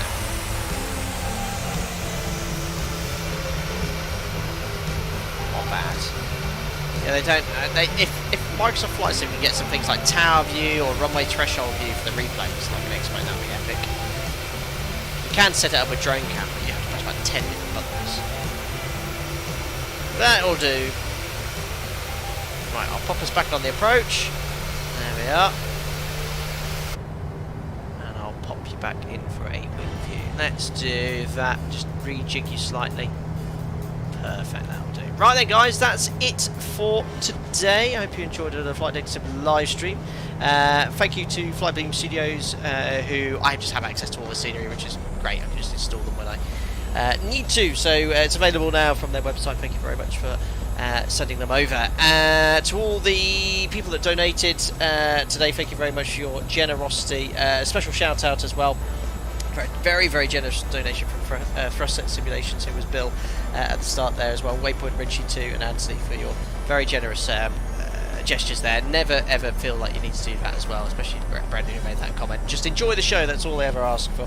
To all the members that joined, glad you enjoyed the content, and to all the existing members too.